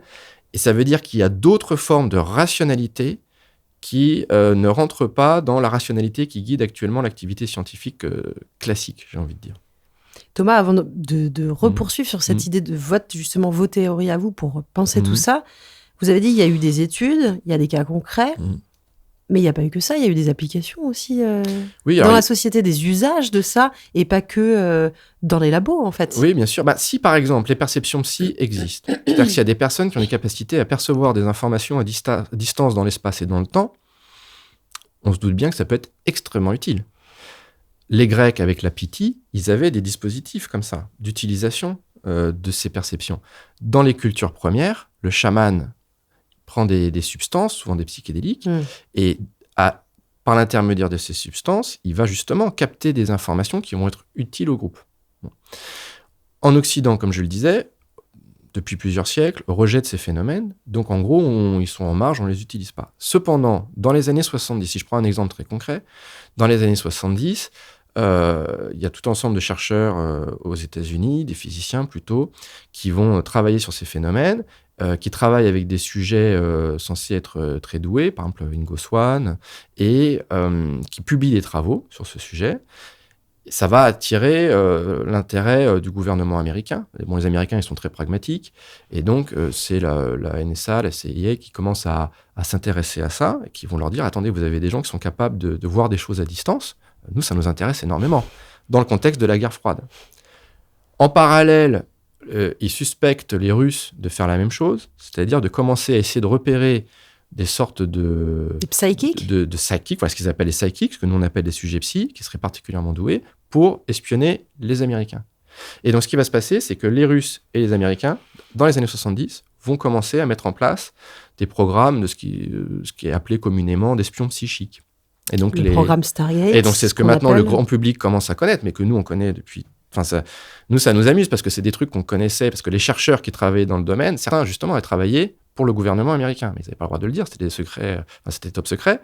Et donc ils travaillaient dans le cadre de ces programmes secret défense, avec donc des choses qui ont été faites à l'américaine. C'est-à-dire qu'ils ont testé 5000 militaires. Sur les 5000 militaires, ils en ont gardé 5. Ils leur ont fait passer des tests dont on parlait tout à l'heure. Ils ont gardé les 5 qui avaient des bons résultats. Et puis après, ils leur ont dit, vous allez espionner telle cible en Russie. On ne sait pas à quoi ça sert. Par exemple, il y avait un site de construction de sous-marins. Donc, ils leur disent, mais qu'est-ce qu'ils font à cet endroit-là ? Et donc, certains sujets, par exemple, le plus connu, c'était Joe McMonigle, a eu des décorations militaires. Toujours vivant, qui témoignent de ce qui a été fait, parce que ça a été déclassifié donc, dans les années 90. Et donc, pendant près de 20 ans, le gouvernement américain a financé comme ça un programme qui a eu plusieurs noms, et donc d'applications militaires qui utilisaient donc ces perceptions. McMonigle, il a fait quoi, par exemple ? Lui, en fait, ce qui se passe, c'est que l'ensemble des agences de renseignement américaines et militaires américaines savaient qu'elles pouvaient avoir recours à cette unité-là. Et donc, par exemple, un jour, il y a un avion qui s'écrase en Afrique. Ils ne savent pas où il s'est écrasé. Et donc, plutôt que de chercher un petit peu au hasard, ils demandent à ces espions psychiques de repérer l'avion. Ils y arrivent, ils le retrouvent. Dans des situations d'attentat, ils demandent, par exemple, quelle est la configuration de la pièce, comment ça se passe. Donc, en fait, ça leur donne des informations comme ça qu'ils utilisaient pour des cas concrets. Et ça a été fait sur des milliers de cas. Ils ont fait ça pendant 20 ans. Enfin, il y avait toute une équipe de gens, de scientifiques. Il y a même un film avec George Clooney qui est sorti. Alors, ça tourne en dérision. Ça s'appelle Les chèvres du Pentagone. Bon, le film n'est pas bon parce que ça tourne tout ça en dérision. C'est vraiment dommage. Mais ça a été fait très sérieusement. Je crois que c'est Jimmy Carter, l'un des présidents des États-Unis, qui a dit, on lui a demandé qu'est-ce qui était la chose la plus surprenante de votre mandature. Il dit c'est le projet Stargate. Et il y a eu des rapports qui ont été faits auprès du Congrès américain pour dire mais est-ce qu'il faut continuer ? Est-ce que ça marche ? Est-ce que ça marche pas ? Et donc, les experts n'étaient pas d'accord. Il y avait un sceptique, puis Jessica Hutz, qui est une statisticienne qui est plutôt ouverte sur ce sujet. Ils disaient, oui, il y a des choses qui ont été montrées, mais on ne sait pas comment ça marche. Voilà. Donc, comme on ne sait pas comment ça marche ? Voilà. Après, le programme a fermé pour des raisons plutôt politiques. Mais les gens de Stargate, et puis on peut consulter, si ça intéresse les gens, ils peuvent regarder en ligne. On a C'est ce que j'allais vous archives. dire, c'est déclassifié aujourd'hui. C'est déclassifié, on a des exemples, on voit les... Bon, McMonigle est censé être un sujet psy hors du commun. Lui-même a vécu une expérience de mort imminente, il a un profil un peu particulier. Vous regardez à des moments la cible qu'il devait décrire et le dessin qu'il fait, on dirait qu'il voit la cible exactement. Donc les gens... Il a retrouvé des enfants disparus. Il a participé... Alors, ça, je ne sais pas exactement s'il a retrouvé... Enfin, il a participé à plein de cas comme ça aussi pour la police. Après, toute la question, c'est la qualité de la documentation. C'est-à-dire que le problème, c'est que c'est des archives, que c'était utilisé de manière concrète, mais ce n'était pas publié dans des revues scientifiques. Même si l'équipe, notamment Ed May, qui est l'un des scientifiques qui travaille dans le domaine, a fait aussi des publications scientifiques, ils ont fait des essais aussi contrôlés, avec des résultats statistiquement significatifs. Donc, théoriquement, effectivement, on peut utiliser ces perceptions pour des applications concrètes. Le gros problème, et que j'ai mis au centre de mon modèle Orphée, c'est le caractère élusif des phénomènes. Qu'est-ce que ça veut dire, élusif ? Eh bien, ça veut dire que c'est pas comme dans les films. C'est-à-dire que dans les films, vous avez les gens qui communiquent par télépathie, on dirait qu'ils ont une sorte de radio mentale. Vous avez des gens qui arrivent comme ça, comme les Jedi, si vous voulez. Ils arrivent à bouger la matière par la pensée. Ça marche pas comme ça dans la vraie vie. C'est des phénomènes qui sont élusifs, c'est-à-dire que on peut pas les contrôler d'une telle manière. C'est-à-dire que c'est des phénomènes qui se produisent de manière sporadique, spontanée, aléatoire et souvent métaphorique. C'est-à-dire, la plupart des sujets psy, quand ils ont des sortes de phénomènes de clairvoyance, ils n'ont pas exactement l'information. L'information, elle va être fragmentée. Donc, par exemple, vous avez tous les travaux de Varcollier, qui était un chimiste dans les années 20 qui a travaillé là-dessus, qui a fait un très beau livre qui s'appelle La télépathie. Et il faisait des expériences comme ça, où la personne devait deviner une image par télépathie. Et on voit que la cible, en fait, elle est fragmentée. C'est comme un puzzle. En fait, c'est comme si l'information était découpée en plein de petits bouts, et la personne, ensuite, elle a les petits bouts. Mais du coup, des fois, elle fait une mauvaise interprétation de la cible, où il y a une dimension métaphorique. Il y a des mots qui sont transformés en images, ou des images qui sont transformées en mots. Et donc, il y a tout un travail, en fait, de décryptage à faire. C'est pour ça qu'en réalité, tous les grands sujets psy travaillaient toujours en binôme. Et c'était vrai pour un sujet psy très ancien, qui a été... il y a un très beau livre de Bertrand Meyosk sur Alexis Didier, par exemple, qui est censé être très doué. Alexis Didier, pouvez-nous redire qui était Alexis Didier, c'était un grand clairvoyant comme ça du 19e siècle, qui, alors, un peu comme McMonigle, était capable de décrire parfois des images ou des cibles de manière extrêmement précise, mais il travaillait en binôme, parce qu'il fallait qu'il rentre dans une sorte d'état non ordinaire de conscience, et donc il y avait une autre personne qui l'accompagnait dans cet état-là, et qui, d'une certaine manière, l'aidait à décrypter les informations qu'il percevait. Et McMonigle, il travaillait beaucoup avec Ed May, qui lui était un physicien, et qui, pareil, il y a un travail de décryptage. Et moi-même, j'ai fait des expériences comme ça avec plusieurs sujets en France, en particulier, par exemple, Alexis Tournier. Et donc, je repérais, par exemple, dans les réponses d'Alexis, des particularités, des sortes de déformations du fait de son propre subjectivité. Voilà, par exemple, je savais que quand Alexis disait il y a quelque chose comme un miroir, c'était pas un miroir, c'était de l'eau. Mais c'est comme si l'eau était transformée en surface réfléchissante, et métaphoriquement, pour lui, c'était un miroir. Donc, il y a des habitudes psychiques des sujets psy qu'il faut savoir décrypter. Et il faut que... Alors, certains sujets psy comme McMonigle sont tellement expérimentés qu'ils savent s'auto-décrypter d'une certaine manière. Et donc, il faut réussir à faire la part des choses entre l'information brute, telle qu'elle est extraite du réel, et son interprétation. Voilà. Et donc, il y a des méthodes qui ont été développées par les Américains pour justement apprendre à faire ce travail de décryptage. Et d'où aussi les psychédéliques ? Alors, le problème des psychédéliques, c'est qu'on plonge dans le réel, mais en même temps, ça désorganise tellement l'expérience que du coup, à un moment donné, c'est pas forcément simple. C'est-à-dire que si vous voulez faire une expérience de télépathie avec des psychédéliques, le problème, c'est que les gens, ils rencontrent des entités, une expérience est tellement incroyable qu'à un moment donné, ils s'intéressent plus forcément à l'expérience. Donc, voilà. Mais potentiellement, théoriquement, on peut utiliser ces perceptions. Certains gouvernements l'ont fait et le font toujours. On sait que les Britanniques avaient un gouvernement, ils ont déclassifié, mais on sait qu'ils le faisaient. Et les Américains, il y a toute une part des experts du domaine qui dit qu'en fait, ils ont fermé le programme. Officiellement, pour en ouvrir un autre. Et en laissant penser qu'en fait, ça marchait pas vraiment, même si c'est compliqué, quand vous regardez les rapports, c'est pas ça qu'ils disent, mais en disant, on arrête, voilà. Pourquoi ? En particulier, on pense que depuis 2001 et les attentats de 2001, c'est quand même intéressant d'avoir une équipe qui pourrait anticiper des attentats de ce type-là. Et donc, c'est possible que le gouvernement américain ait relancé un programme de ce type-là, mais il y a d'autres pays dans le monde qui ont fait de ces choses-là. Et les Russes, par exemple, on ne savait pas, mais les Russes ont fait exactement la même chose. Et nous, en France ? En France, à ma connaissance, il n'y a pas de programme de ce type-là. Mais après, souvent, c'est des choses qui sont classifiées secret défense, donc on le sait qu'après coup. Vous avez évoqué... Mais juste, c'est juste que les Américains, ils ne pensent pas comme nous. Les Américains, c'est des gens très pragmatiques. Voilà. En donc France, si ça fonctionne, même un peu, c'est intéressant. Voilà, à la limite, ils s'en fichent. Ils s'en fichent au niveau théorie. En fait, pour les Français, c'est d'abord la théorie et après la pratique. Les Américains, c'est d'abord la pratique, après la théorie. Et donc, si ça marche, ils s'en fichent de ne pas comprendre.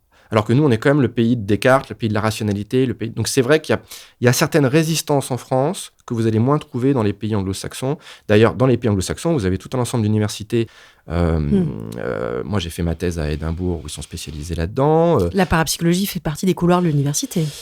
D'une certaine manière. Alors, c'est pas la parapsychologie telle qu'on l'appelle en France, parce que là, le terme a été complètement galvaudé. Donc, vous avez des gens qui se disent parapsychologues. Ils n'ont rien à voir avec la parapsychologie académique. Parapsychologie académique en Angleterre, aux États-Unis, c'est on va dire une branche de la psychologie qui étudie de manière rationnelle, scientifique ces phénomènes. Voilà. Mais aux États-Unis, ces recherches étaient menées dans les universités de pointe. Harvard, Stanford, Daryl Bem, c'est Cornell. Enfin, je veux dire, c'est des centres vraiment de très haut niveau qui travaillent sur ces sujets-là. En Californie, vous avez à UCLA, vous avez Jonathan Schooler actuellement. Donc, parce qu'ils sont plus pragmatiques et moins défensifs sur ces sujets-là, les anglo-saxons. Voilà. Et donc, c'est pour ça aussi qu'ils ont développé un programme de ce type.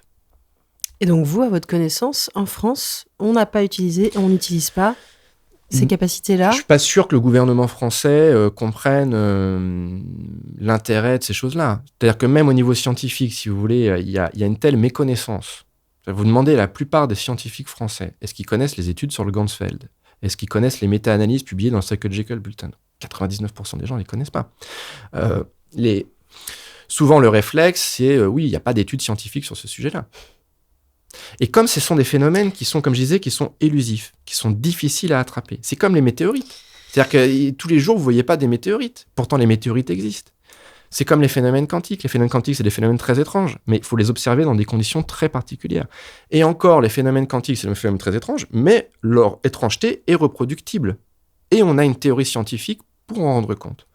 Là, c'est pas reproductible, pourtant il y a de l'entraînement. Il y a une certaine reproductibilité, mais vous avez des chercheurs qui vont vous dire il y a des méta-analyses sur la télépathie est prouvée comme n'importe quel phénomène. Moi, je ne dirais pas ça. Je pense que les choses sont beaucoup plus complexes. On essaye de faire rentrer dans les fourches codines de la scientificité occidentale des phénomènes qui ne se prêtent pas du tout. Et donc, le problème, si vous voulez, c'est que vous faites une expérience scientifique. Vous supposez qu'il y a une barrière étanche entre le scientifique et ce qu'il observe.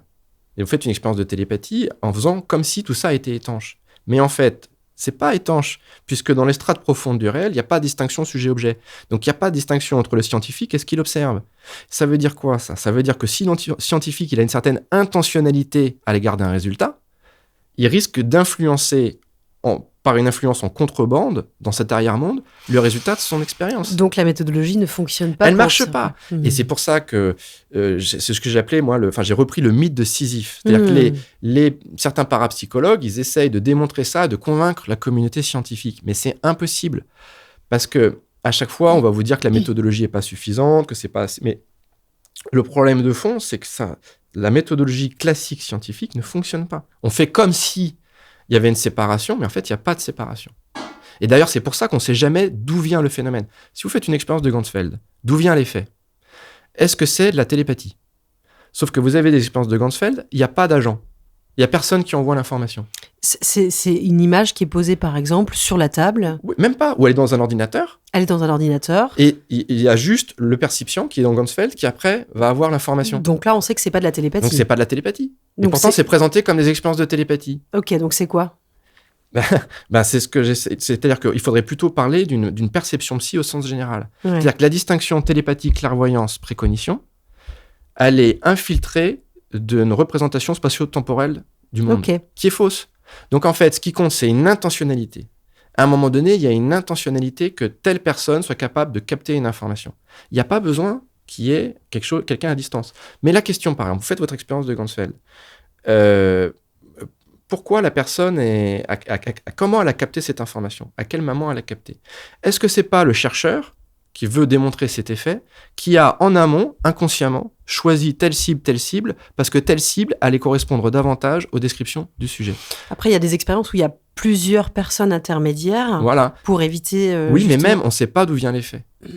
Mais parce que localiser un effet, c'est raisonner en termes spatio-temporels, avec des coordonnées, avec tel endroit, mais ça ne marche pas.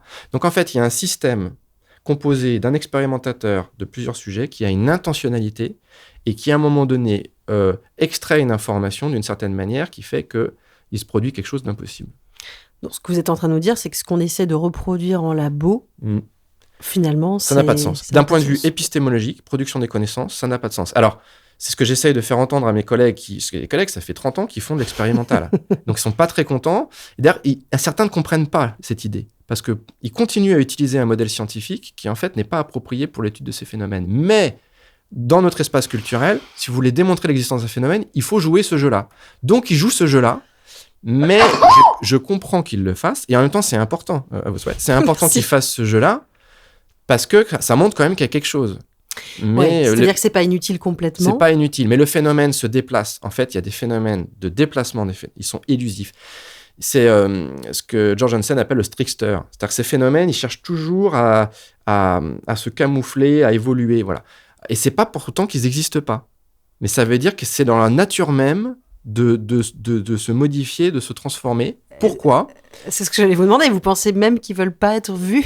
Ils ont une sorte d'intentionnalité propre qui provient du fait que, alors c'est ce que j'ai appelé le principe d'incertitude, c'est-à-dire que plus vous les observez, plus vous les documentez, plus vous les démontrez leur existence, plus ils ont tendance à diminuer. C'est pour ça que vous n'avez pas des phénomènes de poltergeist comme ça que tout le monde pourrait voir et filmer constamment. C'est pas possible parce que c'est antinomique. C'est avec l'essence même de ces phénomènes. Ce sont des phénomènes qui se produisent dans l'ombre. Et on peut prendre une métaphore. C'est comme si vous êtes autour d'un... Vous savez, il y a quelqu'un qui cherche ses clés, il a perdu ses clés la nuit, et puis il les cherche autour d'un lampadaire, et il ne les trouve pas. Il y a quelqu'un qui arrive qui dit, mais pourquoi vous ne les trouvez pas, vos clés ? Et il dit, je les cherche là parce qu'il y a de la lumière. Sauf que les clés sont tombées à l'ombre, où il n'y a pas de lumière. Là, ces phénomènes, c'est comme ça. C'est-à-dire que quand vous mettez, en gros, la lumière de la conscience, c'est comme si, voilà, là, vous voyez, dans cet espace, on voit les choses. Okay ? Notre conscience, elle met de la lumière sur le monde ontique. Et quand vous mettez de la lumière sur le monde ontique, vous faites une construction épistémique. D'accord ? Mais là, quand on ne regarde pas, qu'est-ce qu'il y a derrière le rideau ? Derrière le rideau, il y a le monde ontique. Il n'y a pas le monde épistémique. C'est une grande question des physiciens, c'est est-ce que la Lune est là quand on ne la regarde pas ? La réponse que je propose, c'est que la Lune ontique est là, mais pas structurée dans l'espace-temps tel qu'on connaît. Par contre, la Lune épistémique n'est pas là. Parce que la Lune épistémique dépend d'un sujet qui observe la Lune, en fonction de ses propres coordonnées. Donc, quand vous observez les choses, vous figez le réel. Vous figez le monde ontique, certaines coordonnées spatio-temporelles. Et c'est pour ça que ces phénomènes, quand vous les observez de manière directe, vous mettez de la lumière, et comme vous mettez de la lumière, on ne les voit pas. Je vais vous donner une autre métaphore. Vous allez la nuit, une nuit d'été, vous allez dehors, vous êtes à la campagne, vous regardez dehors et vous allez voir des lucioles. Si vous voulez observer les lucioles et vous prenez une lampe et vous mettez de la lumière sur les lucioles, vous ne les voyez plus. Il n'y a plus de luminescence, c'est pas possible, c'est antinomique. Eh bien, ces phénomènes, ils fonctionnent de la même manière. Et c'est ce que montre la recherche psychique depuis ses débuts. Les premiers phénomènes étudiés avec des médiums, ils faisaient ça souvent dans le noir ou quelque chose d'assez sombre pour ne pas avoir à objectiver de manière directe les phénomènes. Alors, les sceptiques vont dire... Ne pas impacter dessus. Voilà. Les sceptiques vont dire « How convenient ». C'est bien pratique, votre truc. C'est des phénomènes qui n'apparaissent que quand on les observe pas. Si vous essayez de les observer scientifiquement, ils disparaissent. C'est pas de chance, quand même. C'est ce qu'on appelle une théorie auto-immune. C'est-à-dire que comme les phénomènes n'existent pas, les chercheurs, ils cherchent des explications complètement farfelues. Voilà. Sauf que les phénomènes tels qu'ils sont bien documentés pour montrer que c'est une propriété de ces phénomènes-là. Donc, il y a deux options. Soit les sceptiques ont raison, et tout ça, c'est une gigantesque illusion cognitive, gigantesque illusion C'est cognitive. possible. C'est possible, mais c'est très intéressant en soi. Parce que ça veut dire que, par exemple, le programme Stargate, c'est des millions et des millions, c'est des dizaines de chercheurs, c'est des centaines d'agents de la NSA, de la CIA, etc., qui travaillent là-dedans. Ça veut dire que tous ces gens, ils étaient dans une illusion cognitive. Dans un délire. Dans une sorte de délire commun. Mais à ce moment-là, il y a un moment donné où moi, je trouve on arrive quasiment à des théoriciens de la Terre plate. C'est comme les théoriciens de la Terre plate qui disent que non, la NASA, c'est un gigantesque complot, c'est tous des gens qui sont dans le truc. Et donc, si vous voulez éliminer l'existence de ces phénomènes, vous êtes obligé de considérer que des centaines de scientifiques, plus de 20 prix Nobel, il y a 20 prix Nobel qui ont pris position en faveur de ces phénomènes. Tous ces gens-là, en fait, sont dans une illusion cognitive. Je veux bien, mais il y a un moment donné, c'est pas crédible. Et puis moi, personnellement, j'ai observé les phénomènes. J'ai vu des phénomènes de clairvoyance extrêmement précis. J'ai vu des phénomènes et entendu des phénomènes de poltergeist. Je connais des collègues qui sont des gens très sérieux, qui racontent les mêmes choses. Donc, il y a un moment donné, je suis obligé de considérer que tous ces gens mentent, tous ces gens racontent des choses, que moi-même, j'ai été pris dans des hallucinations. Pour moi, l'effort cognitif, c'est le même que de penser qu'en fait, la Terre est plate, si vous voulez. Il y a un moment donné où on rentre dans cette sorte de paradoxe. Mais pourquoi pas ? Moi, je suis prêt à changer des vies, mais ça demande quand même de repenser un certain nombre de choses d'une manière très approfondie. Et je pense qu'il y a beaucoup de faits très intéressants, et notamment de faits qui témoignent de ce caractère élusif des phénomènes. Quand vous étudiez un cas de poltergeist, le caractère élusif, il est omniprésent. Et les gens le disent. Ils disent, mais c'est bizarre. Quand on essaye au moment où on va le filmer, ça s'arrête. Les gens décrivent d'eux-mêmes cette propriété des interactions psy. Et du coup, est-ce qu'il y a une intentionnalité de ces phénomènes-là à rester cachés ? Ça pose la question de l'intentionnalité du réel. Voilà. Est-ce que c'est simplement une intentionnalité inconsciente des gens dans un phénomène de poltergeist, ou est-ce qu'il y a une sorte d'intentionnalité plus profonde du réel ? Sauf que là encore, je pense que c'est une mauvaise question qui conduit à de mauvaises réponses, parce que penser à une intentionnalité individuelle, quel est le problème ? Vous raisonnez à nouveau dans un coordonnées spatio-temporel. Donc vous voyez, et même notre manière de parler, je vais manger quelque chose, c'est un sujet, vais manger, faire une action à tel endroit par exemple. En fait, toute notre manière de penser à travers le langage est structurée par la distinction sujet-objet. Vous avez des cultures, ça marche pas comme ça. Et eux, ils ont plus de facilité à penser tout ça. Donc c'est pour ça que ces phénomènes demeurent des anomalies. Bertrand Meust pourrait vous en parler très bien. Ce sont des anomalies qui reviennent dans la culture tous les 30 à 40 ans. C'est une sorte de cycle. Ça fait 2-3 siècles que ça dure. Ça revient. On se dit, mais quand même, ça existe peut-être, avec des cas incroyables, comme le cas de Ted Serios, par exemple. C'est-à-dire ? Ça fait la une des médias. C'est un cas sur lequel je m'appuie, je peux vous en parler. Mais du coup, ça revient dans la culture. C'est revenu dans les années 70 avec la mode des psychédéliques, et puis il y avait une sorte d'ouverture sur ces phénomènes. On ferme le couvercle, ça revient, on réouvre, voilà. Et je pense qu'en ce moment-là, on est en train de réouvrir. C'est pour ça qu'il y a quelque chose dans la culture qui a changé et qui fait qu'on est plus ouvert à ces phénomènes. Il y a de plus en plus de travaux sur ce sujet. Le fait qu'il y ait votre émission, par exemple, ça montre qu'il y a quelque chose qui est en train de se développer. Et accessoirement, les gens le vivent, vous dites. Oui, alors le problème, c'est qu'il y a toujours des gens qui ont vécu ça. Il y a toujours eu des chercheurs qui travaillent sur ce sujet parce qu'un certain nombre d'entre eux vivent ces expériences. Donc il y a des gens, du jour au lendemain, ils vivent une expérience comme ça, ils peuvent être scientifiques de premier plan, et ils se disent, mais c'est extrêmement intéressant. Vous avez des exemples, vous, de collègues, de scientifiques Il y a un chercheur, Gomez, par exemple, récemment, là, un Espagnol, qui est un physicien devenu neuroscientifique, qui a vécu une expérience de mort imminente, qui fait des choses très intéressantes sur ces sujets-là. Et lui, qui est vraiment au départ un chercheur très sérieux, quoi, mainstream, comme on dit, et qui maintenant développe des travaux sur le sujet extrêmement intéressants. Après, il y a plein de chercheurs qui n'ont pas tous forcément vécu une expérience, parce que c'est pas toujours bien d'avoir vécu une expérience soi-même, parce que vous perdez un peu en objectivité. Est-ce que vous, Thomas, vous avez vécu une expérience? Alors moi, non, c'est vraiment au départ un intérêt, je dirais, intellectuel qui m'a conduit à ça, et ce qui est pas mal, parce que du coup, on voit aussi des gens, par exemple, dans le champ des expériences de mort imminente, vous avez ça arrive, par exemple, des médecins, c'est assez classique d'ailleurs, qui vivent une expérience de mort imminente, et du coup, qui sont complètement emportés par l'expérience, mais qui deviennent ensuite des sortes d'apôtres de l'existence de la vie après la vie. Alors, je pense que les choses sont beaucoup plus compliquées que ça. Vous dites pas la vie après la mort, hein, oui, on peut le dire des deux façons. Mais parce que dans le modèle que je propose, en fait, cette question, par exemple, la question de est-ce qu'il y a une vie après la mort, c'est une question qui n'a pas de sens. Pourquoi ? Parce que vous raisonnez avec une temporalité. La mort de mon corps. Oui, mais du coup, vous raisonnez avec votre corps, qui est localisé dans l'espace-temps, et vous raisonnez avec l'idée qu'il y a un maintenant et il y a un après. Mais si vous déconstruisez ça, la question n'a plus de sens. C'est-à-dire qu'en fait, Alors, ce que j'explique dans Codex Anomalia, c'est que ça fait un peu peur, d'ailleurs, c'est qu'en fait, on est mort-vivant. C'est-à-dire que dans le monde antique, on est déjà mort, puisqu'il n'y a pas d'espace et il n'y a pas de temps. Et les morts, en fait, ils sont toujours là. Comment vous arrivez à vivre avec cette idée-là ? Vous, au quotidien, vous levez, lavez les dents, vous occupez de votre famille Déjà, je ne suis pas le seul à vivre avec cette idée-là, parce que vous avez plein de gens dans le monde qui ont des cultures, notamment dans les cultures premières, mais pas uniquement, où en fait, on dit que les esprits sont là, on dit que les morts sont là. Alors, nous, on l'interprète de manière scientifique. On dit c'est n'importe quoi, on voit bien que les morts ne sont pas là. Mais métaphoriquement, pour eux, il y a une représentation du monde qui n'est pas, une nouvelle fois, organisée par l'espace et le temps à l'occidental. Donc, en fait, on peut tout à fait vivre avec ça. C'est juste que ça... Notre monde occidental, notre représentation du monde occidental, elle est rassurante. C'est très rassurant. Il y a les objets, ils sont là, tout est bien placé. C'est très rassurant, tout ça. Et en même temps, c'est aussi très angoissant. Parce que c'est l'idée que quand on meurt, tout s'arrête. Du coup, c'est aussi... Exactement. C'est un peu triste, on pourrait dire. Mais en même temps, si c'est la réalité. Voilà. Mais je crois que les choses sont plus compliquées et je pense que ces représentations ne permettent pas bien de penser ces questions-là. Voilà, je dirais ça. Pour les phénomènes psy, et puis après, ça ouvre du coup sur la question de la conscience. Et si vous ouvrez sur la question de la conscience, c'est qu'est-ce que c'est la conscience ? Et vous m'enlevez la question de la bouche. Qu'est-ce que c'est la vie ? Qu'est-ce que c'est la conscience ? Du coup, je pense qu'il faut distinguer deux niveaux. Il faut distinguer la conscience ontique.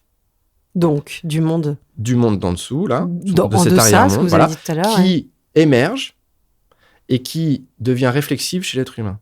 C'est-à-dire on a une auto-représentation de cette conscience ontique par l'intermédiaire d'un appareillage neurobiologique très complexe. Le cerveau. Voilà. Mais le cerveau, c'est très important comme idée. Je pense que l'idée que le cerveau produit la pensée, ça n'a aucun sens. C'est une idée qui n'a aucun sens. Et on commence à s'en rendre compte parce que les neuroscientifiques, ça fait 20 à 30 ans qu'ils nous disent dans 20 ans, on aura expliqué la conscience, il n'y aura aucun problème. Et il y a eu des débats entre philosophes et neuroscientifiques. Et les philosophes disent maintenant, écoutez, ça fait 20 ans, où est-ce qu'on en est ? Bon. Alors vous allez me dire, mais c'est quoi la conscience ? Eh bien, dans le modèle que je propose, mais là aussi qui s'appuie sur plein d'autres travaux, c'est l'idée que ça n'est pas le cerveau qui produit la conscience, c'est le cerveau qui donne forme à la conscience. Donc le cerveau produit une représentation du monde, mais ce qu'on appelle le problème difficile de la conscience. C'est-à-dire le fait, qu'est-ce qui fait que vous avez l'impression d'être vous ? Là, vous avez l'impression d'être vous. On retombe sur le cogito de Descartes. Ça, c'est quand même une expérience. Alors, certains neuroscientifiques vont dire c'est juste une illusion. C'est complètement factice. Vous avez cette impression, mais en fait, c'est votre cerveau qui produit ce truc-là. C'est un épiphénomène du fonctionnement cérébral. Moi, j'ai une position complètement différente. C'est que c'est une émergence d'une sorte de conscience plus profonde qui se stabilise. En fait, le cerveau, il vient stabiliser, sous forme de représentation, cette expérience consciente. Mais c'est pour ça, par exemple, que quand vous prenez des psychédéliques, et des études de neuroimagerie qui sont faites... Vous avez pris des psychédéliques ? Ça, je le garderai pour moi. Mais je pense que c'est intéressant je pense que ce sont des substances, et notamment en psychothérapie, qui commencent à être étudiées. Et je pense qu'il y a potentiellement des vertus thérapeutiques très intéressantes. Mais après, c'est des substances qu'il ne faut pas prendre n'importe comment, avec n'importe qui, parce que quand vous désorganisez votre expérience subjective, ça peut être extrêmement perturbant. Et puis en plus, on sait que ce qu'on appelle le set et setting est très important, c'est-à-dire l'environnement, l'état d'esprit est très important. Donc il ne faut pas prendre des psychédéliques n'importe comment, mais il y a des choses très intéressantes sur le sujet, et il y a des ramifications du côté du psy. Et donc, quand vous prenez des psychédéliques, ouais. Vous alliez finir du coup cette pensée-là ? Oui. Et quand vous prenez des psychédéliques, les psychédéliques, c'est des révélateurs de l'âme. Et donc, c'est des sortes de... comme dit Aldous Huxley, c'est une ouverture vers une autre modalité de conscience. Et c'est ce que racontent les gens, d'ailleurs. Mais si je finis, du coup, peut-être sur ma histoire d'avant. C'est ce que j'allais vous dire. Voilà. Et du coup, la conscience, en fait, ça pose la question de la relation entre le cerveau et la psyché. Une nouvelle fois, dans le modèle Orphée, l'idée, c'est que c'est comme un kaléidoscope. Vous prenez une fleur, par exemple, que vous regardez à travers un kaléidoscope. La fleur, telle qu'elle est, c'est la fleur dans le monde antique. D'accord ? Bon, c'est une représentation qui est un peu fausse, parce que la fleur, elle est localisée dans l'espace-temps, etc. Mais il faut bien se représenter dans les choses. Et vous prenez un kaléidoscope, vous imaginez que c'est un kaléidoscope qui est très simple. C'est-à-dire qu'il va décomposer la fleur en 2 images. D'accord ?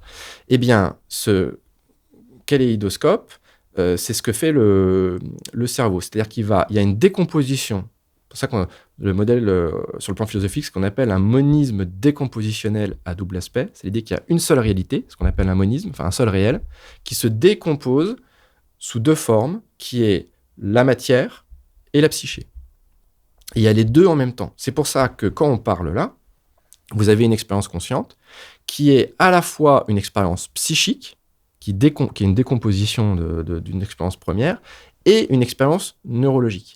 Vous avez les deux en même temps. C'est-à-dire que quand vous pensez, vous avez vos neurones qui changent, qui s'agitent, allez, pour dire très, très rapidement. Et quand vous avez vos neurones qui s'agitent, vous avez votre pensée qui bouge. Alors, les neuroscientifiques, quand ils font des études, ils montrent ça.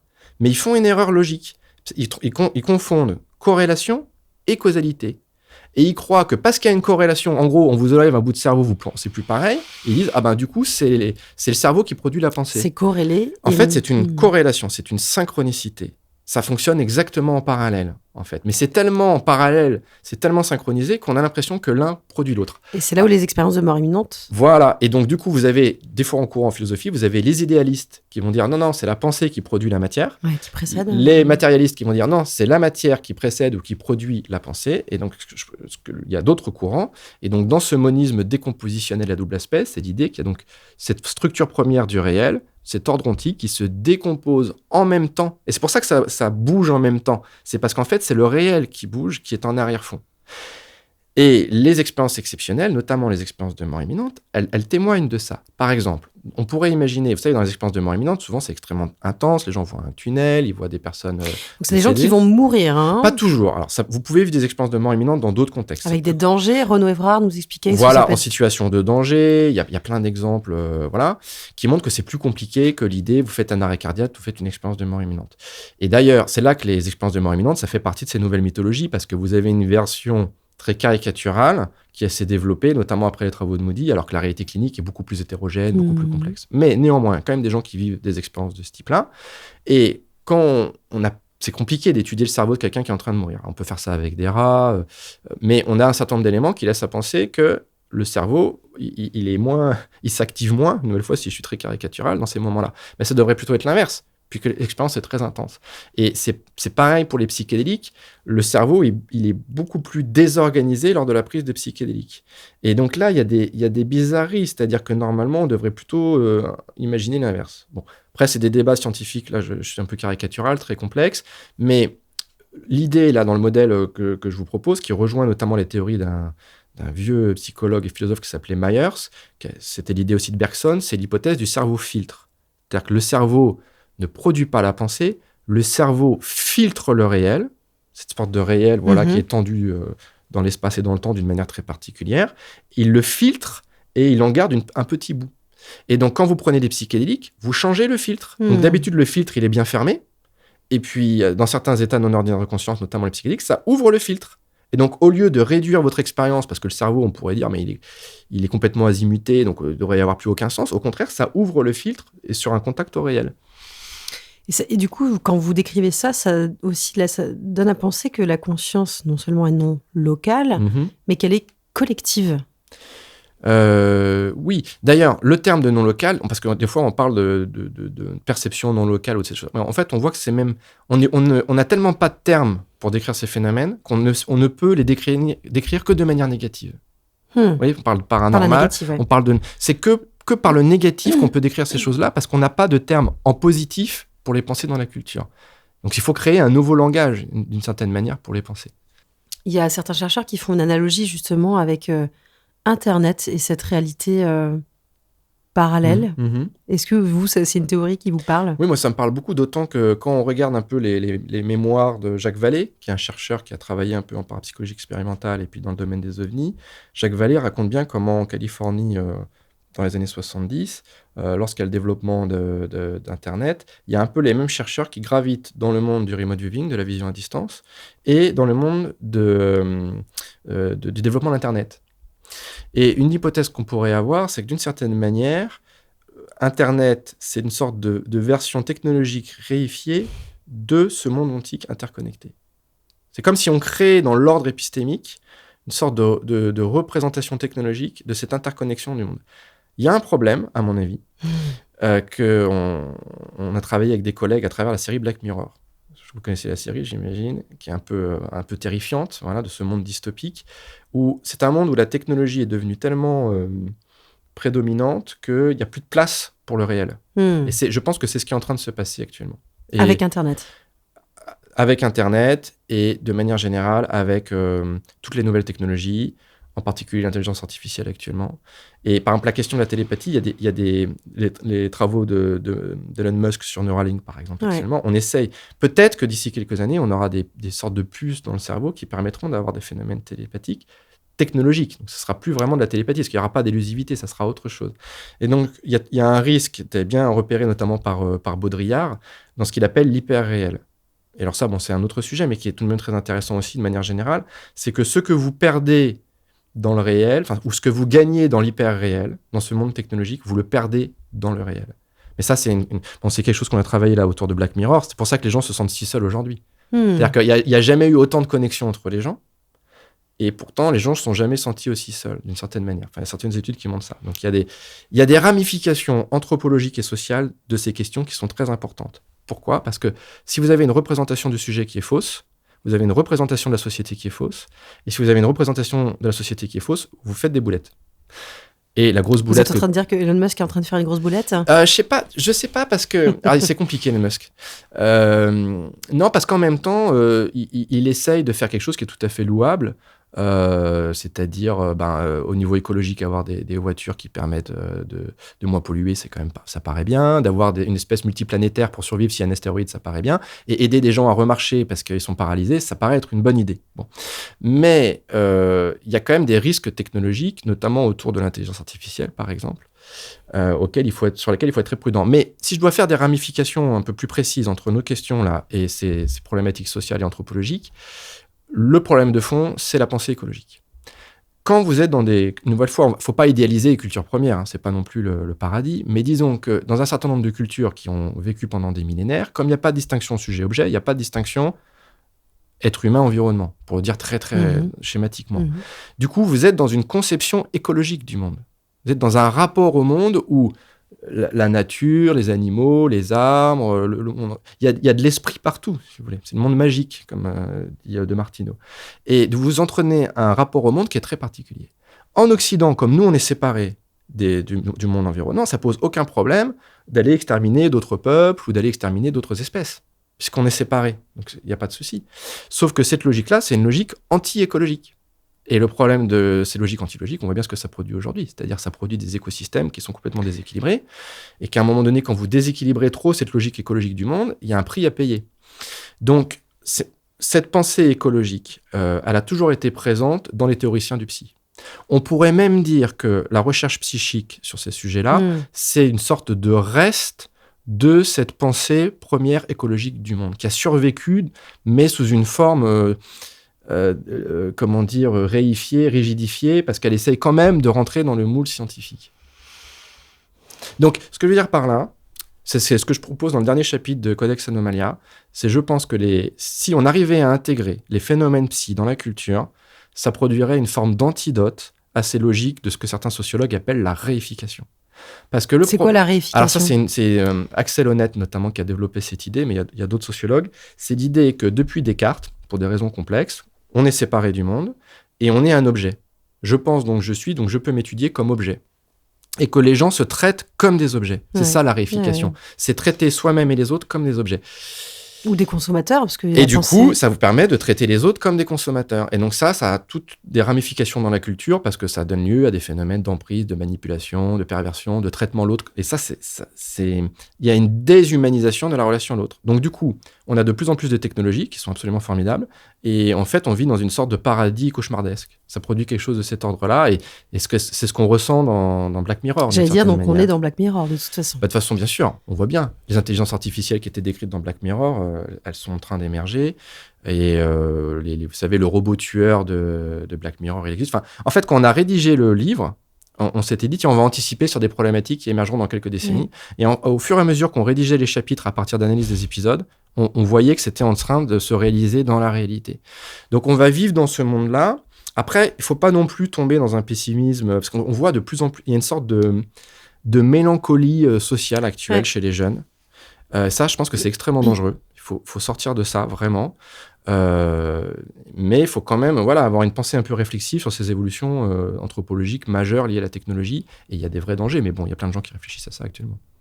Ce qui est hyper intéressant, c'est que vous, en fait, ce que vous êtes en train de nous dire, c'est qu'en tant que parapsychologue, ces sujets-là sont profondément connectés à ces problématiques modernes, des temps modernes, et que vous finalement remettez, avec votre théorie du tout, vous remettez et l'environnement et la personne au cœur d'un système connecté qui sera peut-être finalement une des clés pour éviter cette folie technologique ou cette mélancolie sociale dont vous parlez. Je ne me décrirais pas comme parapsychologue, parce que je pense que le terme de parapsychologue, il est lui-même hérité d'une... Parce que là, à nouveau, c'est parapsychologie. Vous voyez, c'est toujours décrit en négatif. Vous vous appelez comment ? Psychologue, tout simplement, mais... Je suis un chercheur. Et alors moi, je crois beaucoup à la transdisciplinarité. Donc, j'aime beaucoup la pensée de Arthur Koestler. Je ne sais pas si... Les gens ne connaissent pas Arthur Koestler.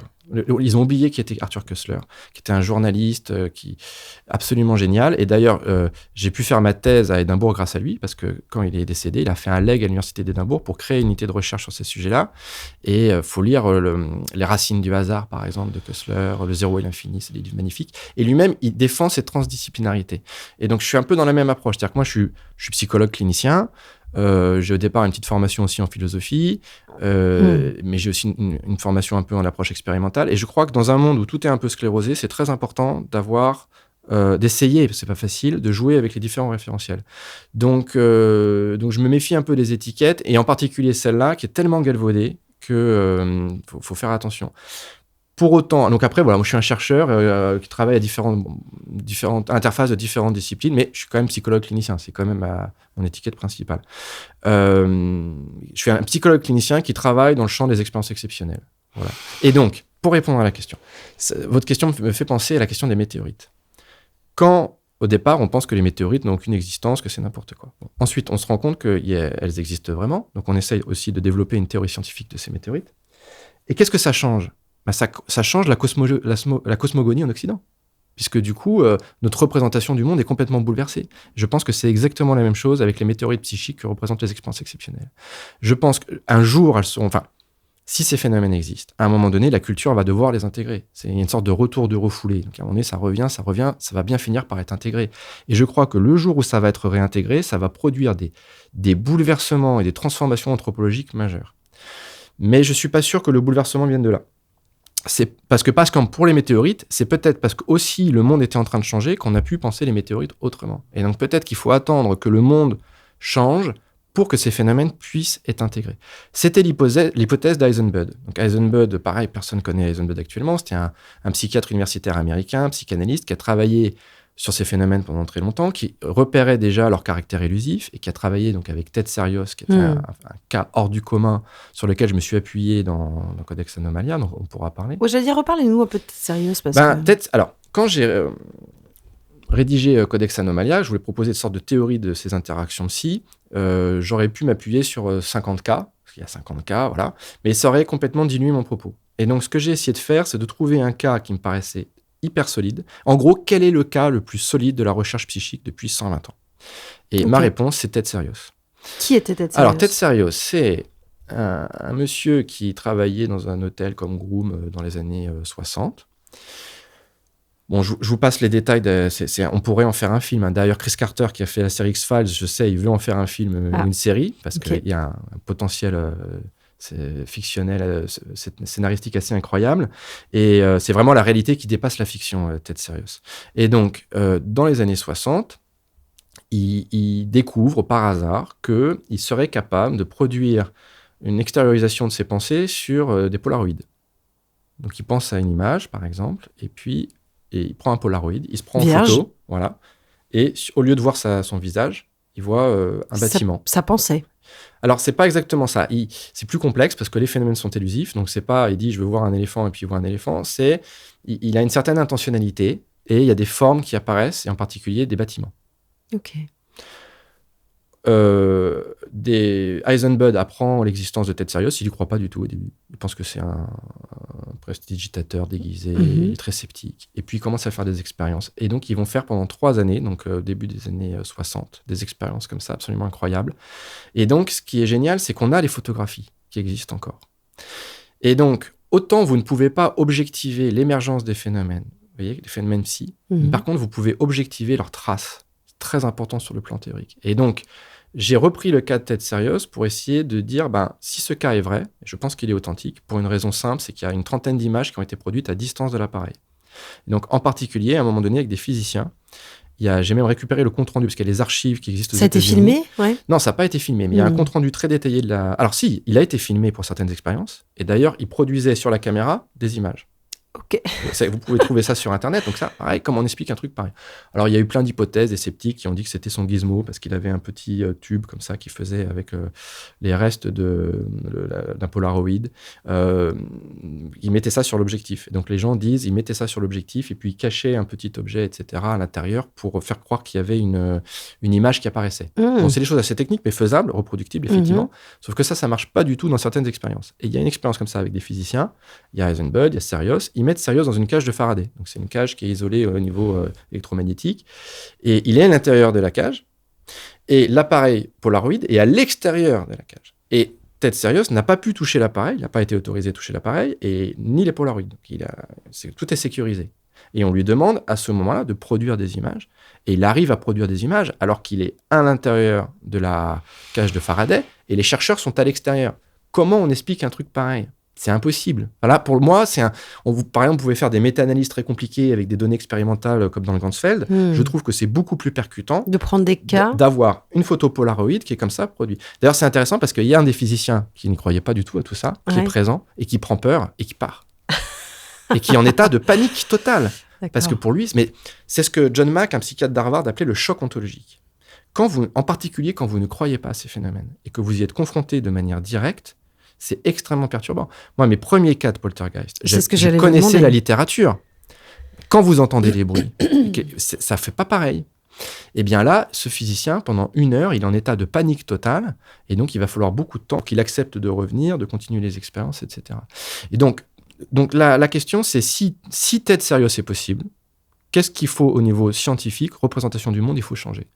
Et donc, il y a eu un livre qui a été publié par Eisenbud dans les années 60 qui s'appelait Le monde de Ted Serios, dans lequel il raconte toutes les expériences qu'il a faites et les résultats obtenus. Et donc, le modèle que j'ai développé, le modèle Orphée, essaye de rendre compte des phénomènes observés dans le cas de Ted Serios, qui pour moi est le cas le plus intéressant de la recherche psychique et qui est un cas magnifique. Et c'est-à-dire, c'est incroyable qu'on le connaisse plus. Ça montre que même un très grand sujet psy hors du commun qui produisait des phénomènes incroyables qui ont été produits devant des centaines de personnes parce qu'Eisenbud a fait ça avec de nombreux universitaires, des médecins, les gens ont témoigné, il y a eu des prestidigitateurs qui l'ont observé, qui ont dit les phénomènes des magiciens pour essayer de reproduire, des magiciens qui n'arrivaient pas, il y a eu un prix pour toute personne qui arriverait à reproduire le phénomène. Il y a eu toute une controverse, je raconte tout ça dans le bouquin, mais progressivement, comme toujours, c'est comme s'il y avait des phénomènes de neutralisation au niveau social. Et vous avez des sceptiques qui sont arrivés dans l'espace médiatique et qui ont dit c'est n'importe quoi.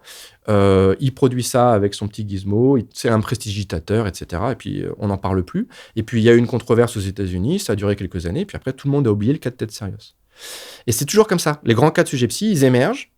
Et puis après il y a une controverse. Il y a des sceptiques qui interviennent au niveau médiatique. Ils vont neutraliser le truc.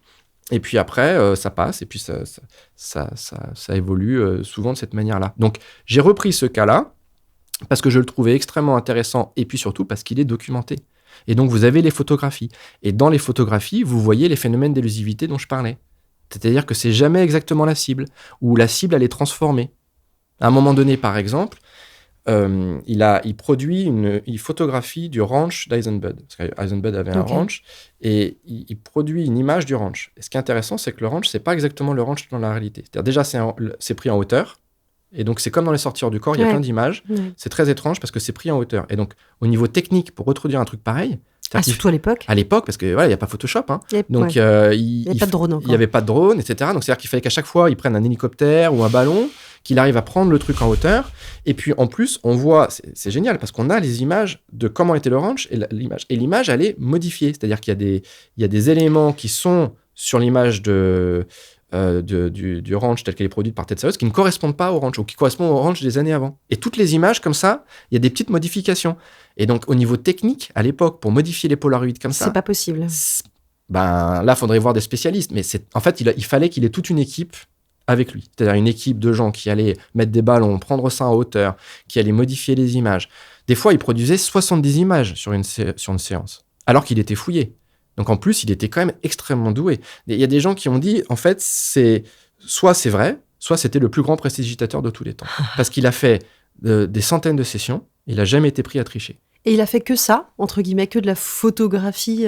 Il n'a pas essayé de faire d'autres Ils ont choses. essayé, mais non, c'était son truc. Et, Ok. et ce qui est très étrange chez Ted Saros, c'est que ça a duré à peu près 3 ans. Et un jour, il y a un rideau qui apparaît sur une image. C'est la dernière image. Et il n'a jamais réussi à le refaire après. Il a prétendu arriver à faire d'autres images, mais Eisenbud était très, très prudent parce que c'est des images qu'il produisait chez lui, seul. Ah, ok. Donc, il y a eu quelques images après coup. Mais bon, voilà, comme c'était pas fait dans des situations suffisamment contrôlées, voilà, faut être prudent. Mais il y a quelque chose d'assez élégant dans l'idée d'un...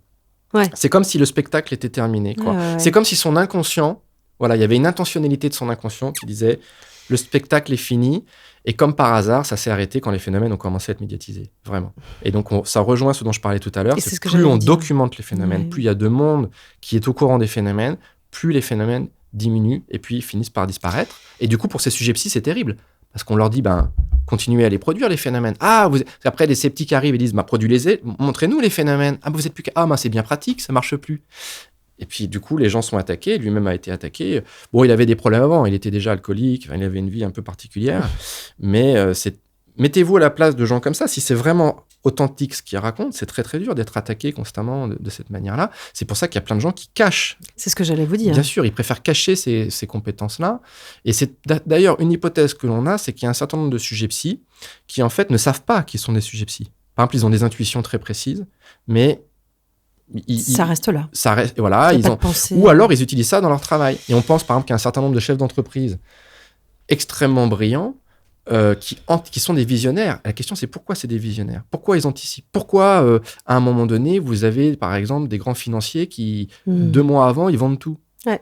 Comment ils ont ces informations-là ? Alors on pourrait toujours arguer que ce sont ils ont de la documentation rationnelle. Exactement, sur les flux. c'est-à-dire qu'ils ont une intuition parce qu'ils ont emmagasiné un certain nombre d'éléments, etc. Mais vous avez des cas où c'est plus compliqué. Vous avez un certain nombre de scientifiques, par exemple, qui font leurs découvertes, il y a plusieurs prix Nobel comme ça, qui font des découvertes dans un rêve. Ils font un rêve et pouf, ils voient la structure d'une molécule. Et c'est après coup qu'ils essayent d'en déduire quelque chose au niveau rationnel pour démontrer leur hypothèse. Donc après, la question du psy-PSI ouvre sur la question de la conscience et ouvre bien sûr sur la question de la créativité. Et là, on retombe sur la question des artistes. Qu'est-ce que c'est un artiste ? Voilà. Et je sentais bien que vous alliez boucler là-dessus. Mais avant ça, j'aimerais savoir, est-ce qu'il y a vous avez pu dégager des paramètres qu'on retrouve partout chez tous les sujets psy ? Oui, est-ce qu'ils ont il y a des points en commun ? On a l'impression quand même qu'il y a une certaine héritabilité. Quand vous regardez... L'héritage. Ouais, une sorte d'héritage. Alors, probablement génétique, mais on ne sait pas à quel niveau ça se situe. Il y a des études qui sont menées là-dessus, mais c'est très compliqué de corréler un comportement avec le patrimoine génétique, de manière générale. Mais on a quand même l'impression, souvent les gens disent, il y avait une sorte de don dans ma famille, il y avait quelque chose. Enfin, on a l'impression qu'ils sont câblés un peu différemment. Il y a un élément très important pour moi qui n'est pas du tout exploité actuellement, c'est la synesthésie. Donc la synesthésie, c'est un phénomène neurologique un peu particulier dans lequel les gens ont des modalités sensorielles qui ne sont pas séparées. Donc, par exemple, quelqu'un qui entend des bruits, il va voir des notes de musique, il va voir des éléments hallucinatoires pour chaque note de musique. Par exemple, c'est des gens, ils vont lire des lettres, et chaque lettre est d'une certaine couleur. Donc, il y a une interconnexion bizarre, étrange, de modalités sensorielles. Donc ça, c'est ce qu'on appelle les synesthètes. Donc, ils ne sont pas câblés pareil, ces gens au niveau neurologique. C'est quelque chose de très stable, la synesthésie. C'est à peu près 5% des gens dans la population. Et des vrais gros synesthètes, il y en a moins. Mais si vous voulez, c'est un peu comme l'oreille absolue. Ils sont un peu différents, ces gens-là. Quand vous regardez, ils ont des phénomènes, des expériences exceptionnelles et ils ont des perceptions psy. Ils en décrivent très régulièrement. Moi, j'ai eu des entretiens avec un certain nombre de synesthètes. Ils ont des phénomènes de ce type-là. Donc, et tous les agents de Stargate, les 5 meilleurs, c'est tous des synesthètes. Ça, c'est pas le fruit du hasard. Ouais. Donc, faut travailler avec ces populations-là. Voilà. D'ailleurs, s'il y a des synesthètes qui m'entendent, n'hésitez que pas. j'allais- Parce que je pense qu'il faut, au lieu de chercher parce que nous, on cherche des grands sujets psy doués. Ça fait, Pour moi, les étudier. j'ai fait des tests, ça fait 20 ans que je cherche des sujets comme ça, que je les teste, etc. Mais ils sont très rares. Et puis, des fois, ils sont très fuyants. Ils ont peur de ces phénomènes, ils veulent pas être connus. Il y a des gens, on imagine que les gens cherchent forcément la notoriété, la mais gloire, ouais. par exemple, les cas de poltergeist, je veux dire, là, les gens, ils veulent absolument pas être connus. Ils ont très peur de si jamais ça va dans l'espace médiatique. Du Qu'on rejet. les prend pour des fous, des affabulateurs, bien etc. Et les grands sujets psy, il y en a certains, ça arrive. Moi, j'en ai notamment un comme ça. Je pense qu'il avait très peur de ça. Donc, on les prenne pour des bêtes de foire, en fait. Mhm. Voilà. Ça peut être des gens qui ont un métier, entre guillemets, normal. Ils n'ont pas du tout envie que ça se sache comme ça qu'ils ont des phénomènes de ce type-là. Ça pourrait leur porter préjudice. Mais oui, parce qu'on vous jette l'anathème extrêmement rapidement. Mhm. Et puis, oui, c'est un vrai problème. Et Donc, donc, du pour coup, revenir sur les sujets... c'est des synesthètes. Donc, je pense qu'il faut travailler avec des gens qui sont synesthètes et Ouais. qui ont ces phénomènes de ce type-là. Ça se présente aussi chez les jumeaux. Les jumeaux racontent des phénomènes de ce type-là. Donc, souvent, Pourquoi pour rigoler, je dis qu'il faudrait des jumeaux synesthètes. Vous n'en avez pas trouvé. C'est rare, c'est compliqué à trouver. Et il faut des gens qui ont des phénomènes de ce type-là, qui soient S'il y a des disponibles. jumeaux Et synesthètes puis, qui nous entendent... des fois, vous savez, vous trouvez des sujets. Moi, ça m'est arrivé d'avoir des cas très intéressants, mais après, c'est compliqué à étudier. Il faut que les gens soient disponibles, il faut que vous soyez disponibles. Ils sont pas payés pour être étudiés? Bah non, souvent les gens sont pas payés pour faire ça, on n'a pas les financements, donc c'est très compliqué. Donc vous travaillez sur des sujets extrêmement complexes avec des financements extrêmement limités, et en plus les sujets c'est des êtres humains, c'est pas des cobayes de laboratoire, donc faut respecter aussi leur écologie. Et les phénomènes se produisent en fonction de leur vie psychique. Donc c'est pas comme travailler avec des rats de laboratoire. Donc si je reviens sur un peu les paramètres, donc il y a une sorte d'héritabilité probable, mais on ne sait pas de quelle nature elle est. Il y a très probablement une sorte de câblage neurobiologique spécifique qui favorise l'émergence de ces phénomènes, notamment les phénomènes de synesthésie et certaines expériences, en particulier les expériences de mort imminente. Donc McMonigle, il était synesthète et il a une expérience de mort imminente. Donc il y a des paramètres comme ça qui favorisent. Après, où est la devenue. cause, où est la conséquence? Voilà, c'est très compliqué, exactement. Là, on ne sait pas exactement, mais on sait qu'en gros, les gens Il a qui ont vécu des- ça. Voilà, ça favorise ce genre de perception. Et souvent, les grands sujets psy, ils ont plein d'expériences exceptionnelles. Voilà. Après, il y a la capacité à rentrer dans des états non ordinaires de conscience. Ça, c'est un élément central. Donc quelqu'un qui serait trop dans le contrôle pourrait... Oui, voilà. Donc, c'est des gens qui forcément, rentrent facilement dans des états de transe, etc. Ouais. C'est souvent des grands créatifs. Voilà, des gens très créatifs. C'est des gens qui ont des critères de personnalité. C'est des gens ouverts, etc. Donc, on connaît un peu le profil type du sujet psy. Ok. Et d'ailleurs, entre nous, je vous le dis au passage, c'est un problème. Parce que dans les recherches expérimentales, par exemple, vous faites des études de Ganzfeld sur des grandes cohortes. Si vous sélectionnez pas les gens avec lesquels vous travaillez, vous allez obtenir des résultats non significatifs. Donc, par exemple, si vous êtes sceptique, vous n'y croyez pas du tout, vous allez faire des expériences comme ça avec des milliers de participants, vous ne sélectionnez pas. Et vous allez dire, regardez, c'est non significatif. C'est un peu comme si vous travaillez avec des gens qui sont... vous voulez démontrer l'existence de la synesthésie, vous travaillez avec des gens qui ne sont pas synesthètes. Vous n'obtenez rien. C'est la même chose avec l'oreille absolue. Et après, les sceptiques vont dire, oui, mais vous voyez, vous sélectionnez vos populations parce que vous dites que c'est bien pratique. C'est comme ça. Donc, il faut faire avec. Donc, si vous voulez, c'est très facile de ne pas obtenir de résultats dans ce domaine. Et obtenir des résultats, ça demande de connaître toutes ces choses-là. Et ça veut dire que ça ne s'entraîne pas. Pourtant, il y a des techniques de remote viewing que les gens peuvent apprendre. Alors ça, j'en ai beaucoup parlé avec Ed May, qui est l'un des militaires, des scientifiques qui travaillent dans le programme militaire à Fort Meade pour Stargate. Lui, il dit que non, ça ne s'entraîne pas, il est formel. Et d'ailleurs, quand vous regardez Joe McMonigle, Alexis Dillier, c'est pas des gens qui se sont entraînés. C'est des gens qui ont ça d'emblée. Alors, il existe tout un ensemble de formations qui existent, etc., parce que vous pouvez quand même apprendre à vous plonger dans un état non ordinaire de conscience. Vous pouvez apprendre à quand même maîtriser un peu les choses. Mais si vous voulez, c'est comme un peu l'oreille absolue. L'oreille absolue, vous l'avez ou vous l'avez pas. Alors, vous pouvez quand même à faire de la musique, à avoir une sorte d'oreille relative ou absolue relative. Enfin, vous pouvez apprendre quand même à mieux reconnaître les notes de musique. Mais si vous n'avez pas l'oreille absolue, vous l'avez pas. Donc oui, on peut quand même apprendre un peu de certaines techniques. C'est ce qu'ont fait Ingo Swann. Il a développé un manuel de control remote viewing. Mais en fait, concrètement, il faut savoir se plonger dans un ordinaire de conscience et il faut savoir décrypter les informations brutes. C'est ça, les deux éléments centraux. Donc, on peut vous apprendre à être sensibilisé à cette question-là. Par contre, je ne pense pas qu'on puisse apprendre à être un grand sujet psy de la même manière qu'on ne peut pas apprendre à avoir l'oreille absolue. À mon avis, c'est ce que montre la recherche. Voilà, donc malheureusement, s'il y a des gens qui pensaient qu'ils allaient devenir une sorte de Jedi avec des capacités télépathiques et psychokinétiques en faisant une formation même très onéreuse, malheureusement, je pense que c'est pas possible. Et vous avez dit, je vous ai entendu dire dans une interview que ça peut arriver aussi sur des phases de crise pour les gens, des périodes de crise dans leur vie. Oui, bien sûr. Ça, c'est ce que j'ai appelé le modèle de la solution paranormale.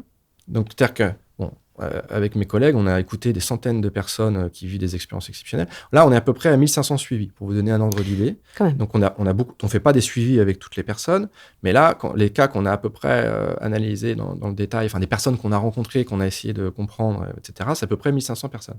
Quand même, on commence à avoir un petit peu de recul. Et donc, progressivement, dans ma thèse, j'avais une centaine de cas dans ma thèse. Et donc, j'ai essayé de voir des récurrences dans ce que racontaient ces gens. Et donc, les gens vous contactent, ils vous racontent une expérience paranormale. Bon. Et après, vous parlez avec eux et vous essayez de comprendre leur vie de manière générale. Et souvent, ce qu'ils vous racontent, c'est ce que les anglo-saxons appellent, d'un terme un peu barbare, ce qu'on appelle les événements de vie négatifs. C'est-à-dire, il leur est arrivé un truc avant, un deuil, une séparation amoureuse, un déménagement compliqué, une perte d'emploi, une maladie, un accident. C'est passé un truc difficile. Et c'est comme si l'expérience paranormale était une réaction pour retrouver une forme d'équilibre. Donc c'est pour ça que j'ai appelé ça le modèle de la solution paranormale. Parce qu'en psychologie, on parle par exemple de la solution par l'addiction, la solution par la psychose. C'est-à-dire comment l'appareil psychique trouve une solution de cette manière-là. Alors, donc dans le travail, nous, ce qu'on fait souvent, c'est qu'on aide les gens à faire le lien entre l'expérience paranormale et l'événement de vie négatif. Parce que c'est pas systématique, mais souvent les gens disent « mais ça n'a rien à voir avec moi ». Et au contraire, ce qui aide les gens, c'est de comprendre que ça a à voir avec eux. Des fois, ce que je dis là est mal compris. Il y a un quiproquo. Souvent, les gens disent « ah, mais du coup, vous dites que c'est uniquement un truc psychologique ». Non. Ce que je dis, c'est qu'il y a un contexte psychologique d'émergence de l'expérience. Qui favorise. Mais ça ne dit rien de la réalité des phénomènes.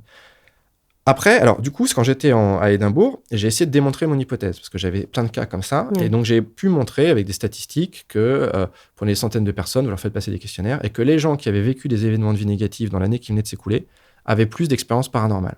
Ça n'avait pas été montré, donc c'est un petit peu ce que j'ai essayé de démontrer avec mon modèle. Et puis, ensuite, la question, c'est mais pourquoi ces gens développent une expérience paranormale après un événement de vie négatif ? Pourquoi ils ne développent pas une autre solution ? Et là, on se rend compte qu'en fait, ils ont une structure de personnalité un peu particulière. Et ils ont une sorte de... Alors, ça ne se traduit pas bien en français, mais une sorte de structure de personnalité qui les rend enclins à avoir des expériences paranormales. Alors, c'est quoi ces critères de personnalité ? Et ça, pareil, on a des questionnaires, on peut évaluer ça. Et le critère central, c'est ce qu'on appelle la perméabilité psychique. C'est-à-dire, c'est des gens qui sont poreux. C'est-à-dire, c'est des gens qui... Il n'y a pas de distinction nette entre le dedans et le dehors. D'ailleurs, ils le disent eux-mêmes, ils sont des sortes d'éponges, une sorte de bulles de cerveau. Ça, c'est ce qu'on appelle la perméabilité psychique. Et ça, il y a des échelles qui évaluent ça. Il y a un autre terme qui s'appelle la transliminalité, la capacité à franchir le seuil.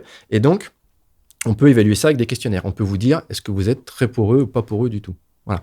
D'un point de vue psychique. Oui, d'ailleurs, c'est très intéressant en soi, pour l'anecdote. Ouais, c'est ce que j'allais dire. Parce que les échelles c'est les choses qu'on est en train de développer dans CIRC d'ailleurs, parce qu'on pense que ça pourrait intéresser les gens d'avoir des tests de ce type-là. Et parce que les gens très poreux, alors ça revient dans la culture actuellement avec les hypersensibles. C'est ce que j'allais Nous, c'est des choses qu'on connaît depuis des décennies, c'est la transliminalité. Mais alors, ça revient à la mode avec l'hypersensibilité. Et donc, les gens très poreux comme ça, ils sont plus des enseignants, des artistes. Voilà. Et à l'inverse, les boules de pétanque, de l'autre côté, c'est plutôt des militaires, des juges. Et d'ailleurs, c'est très, très prédictible de ce que deviennent les gens. C'est-à-dire que les boules de pétanque, souvent, ils sont mariés et ils divorcent pas. Ils ont des vies très, très stables, très carrées. Et les gens très, très poreux, c'est beaucoup plus instable. Voilà. Donc, c'est pas les mêmes... C'est un critère de... Est-ce qu'ils sont plus influençables ? Pardon, je vous écoute. Oui, bien sûr. Ils sont plus suggestibles. Ils réagissent plus aux psychothérapies. Donc, on voit bien, c'est des gens... Et c'est pas la même relation au monde. Et ça se travaille, la perméabilité psychique Du coup, c'est un critère, c'est un trait de personnalité qui semble amplifié par certaines expériences de vie. Et notamment, donc il y a où est la poule et où est l'œuf, c'est compliqué. Mais souvent, les gens qui sont plus poreux, ils ont plus d'expériences exceptionnelles. Et quand vous commencez à avoir des expériences exceptionnelles, vous devenez plus poreux. Donc, il y a la perméabilité psychique, puis il y a d'autres sous-paramètres. Il y a ce qu'on appelle la tendance à l'imaginaire.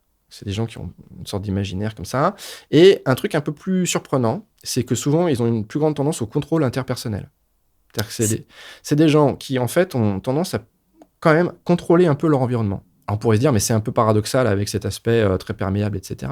Mais c'est des choses qu'on voit des fois du côté de l'ésotérisme. Je ne sais pas si vous voyez ce dont je parle. C'est-à-dire des gens qui sont très new age, ésotériques, très ouverts, et en même temps, vous sentez que c'est très contrôlant. Il y a une rigidité. Et donc, voilà, une certaine rigidité sous-jacente. Et on pense que certaines expériences paranormales, elles vous aident à contrôler les choses. Je vous donne un exemple typique. Si vous pensez avoir des capacités de précognition, vous pensez avoir une capacité à anticiper l'avenir. Et si vous pensez anticiper l'avenir, ça vous permet de contrôler ce qui va vous arriver.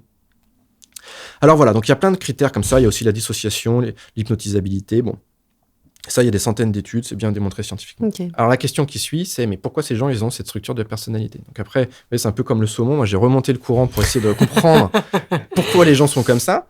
Et là, on remonte à la toute petite enfance et on pense qu'il y a des interactions, des formes d'attachement avec les parents qui favorisent ce genre de choses.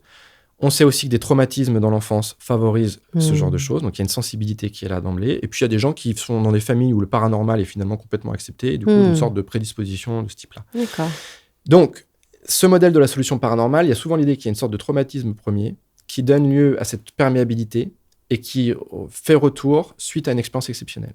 Et puis, il y a une dernière étape, à la fin, c'est comment l'expérience exceptionnelle ensuite produit des phénomènes de transformation. Et ça, c'est typique dans les expériences de mort imminente. Les gens vous disent « ça m'a transformé ». Et il y a des études très intéressantes de Grayson sur les gens qui font des tentatives de suicide. Après. Et voilà. Et donc, vous avez... pendant. Vous faites une tentative de suicide. Et pendant la tentative de suicide... Vous avez une expérience de mort imminente. La personne a une expérience de mort imminente. Et après, vous regardez ceux qui ont eu expérience de mort imminente et ceux qui n'ont pas eu expérience de mort imminente. Est-ce qu'ils refont des tentatives de suicide? Et donc là, il y en a beaucoup moins. Et il y en a beaucoup moins, quasiment pas. Et ça, c'est cliniquement, on le voit, les gens n'ont plus peur de la mort. Ça, c'est un élément pathognomonique. C'est-à-dire 99% des gens qui ont des expériences de mort imminente n'ont plus peur de la mort. Plus peur de la mort. Alors, ça, c'est la théorie. Cliniquement, on le voit. Après, sur des gens où il y a 10, 20 ans de recul sur l'expérience de mort imminente, des fois, ça s'atténue un petit peu. Ça décline un peu. Mais la vraie grosse expérience de mort imminente, quand même, en général, les gens disent... là, j'ai eu le cas d'une dame qui a vécu 2 expériences de mort imminente. Des expériences incroyables. Avec sortie hors du corps, revue de vie, rencontre avec des êtres. Elle a toute la caractéristique des expériences de mort imminente. Et c'était une belle expérience pour elle? Oui, mais qui l'a énormément perturbée. Parce que elle savait pas quoi en faire. Et puis maintenant, les gens connaissent. Mais il y a encore 10, 20 ans, on en parlait beaucoup moins. Donc, il y a des gens, ils disaient, mais qu'est-ce que c'est que ça? Et ils sont... J'ai un autre patient comme ça, il dit, depuis qu'il a vécu ça, il est décalé, quoi. Il est décalé du monde, décalé des autres. Alors, souvent, les gens se mettent à développer des préoccupations écologistes. Ils se reconnaissent plus dans le monde d'aujourd'hui et il y a une vraie souffrance que nous, on essaye d'accompagner.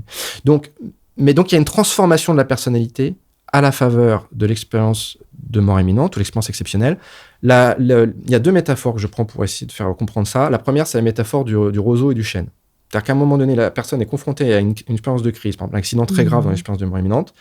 Ça vient effracter la psyché. Il y a 2 options. Soit la personne décompense, c'est le chêne qui s'écrase et qui, la personne explose, se fragmente. Ou soit c'est la technique du roseau. C'est-à-dire que la psyché va s'assouplir.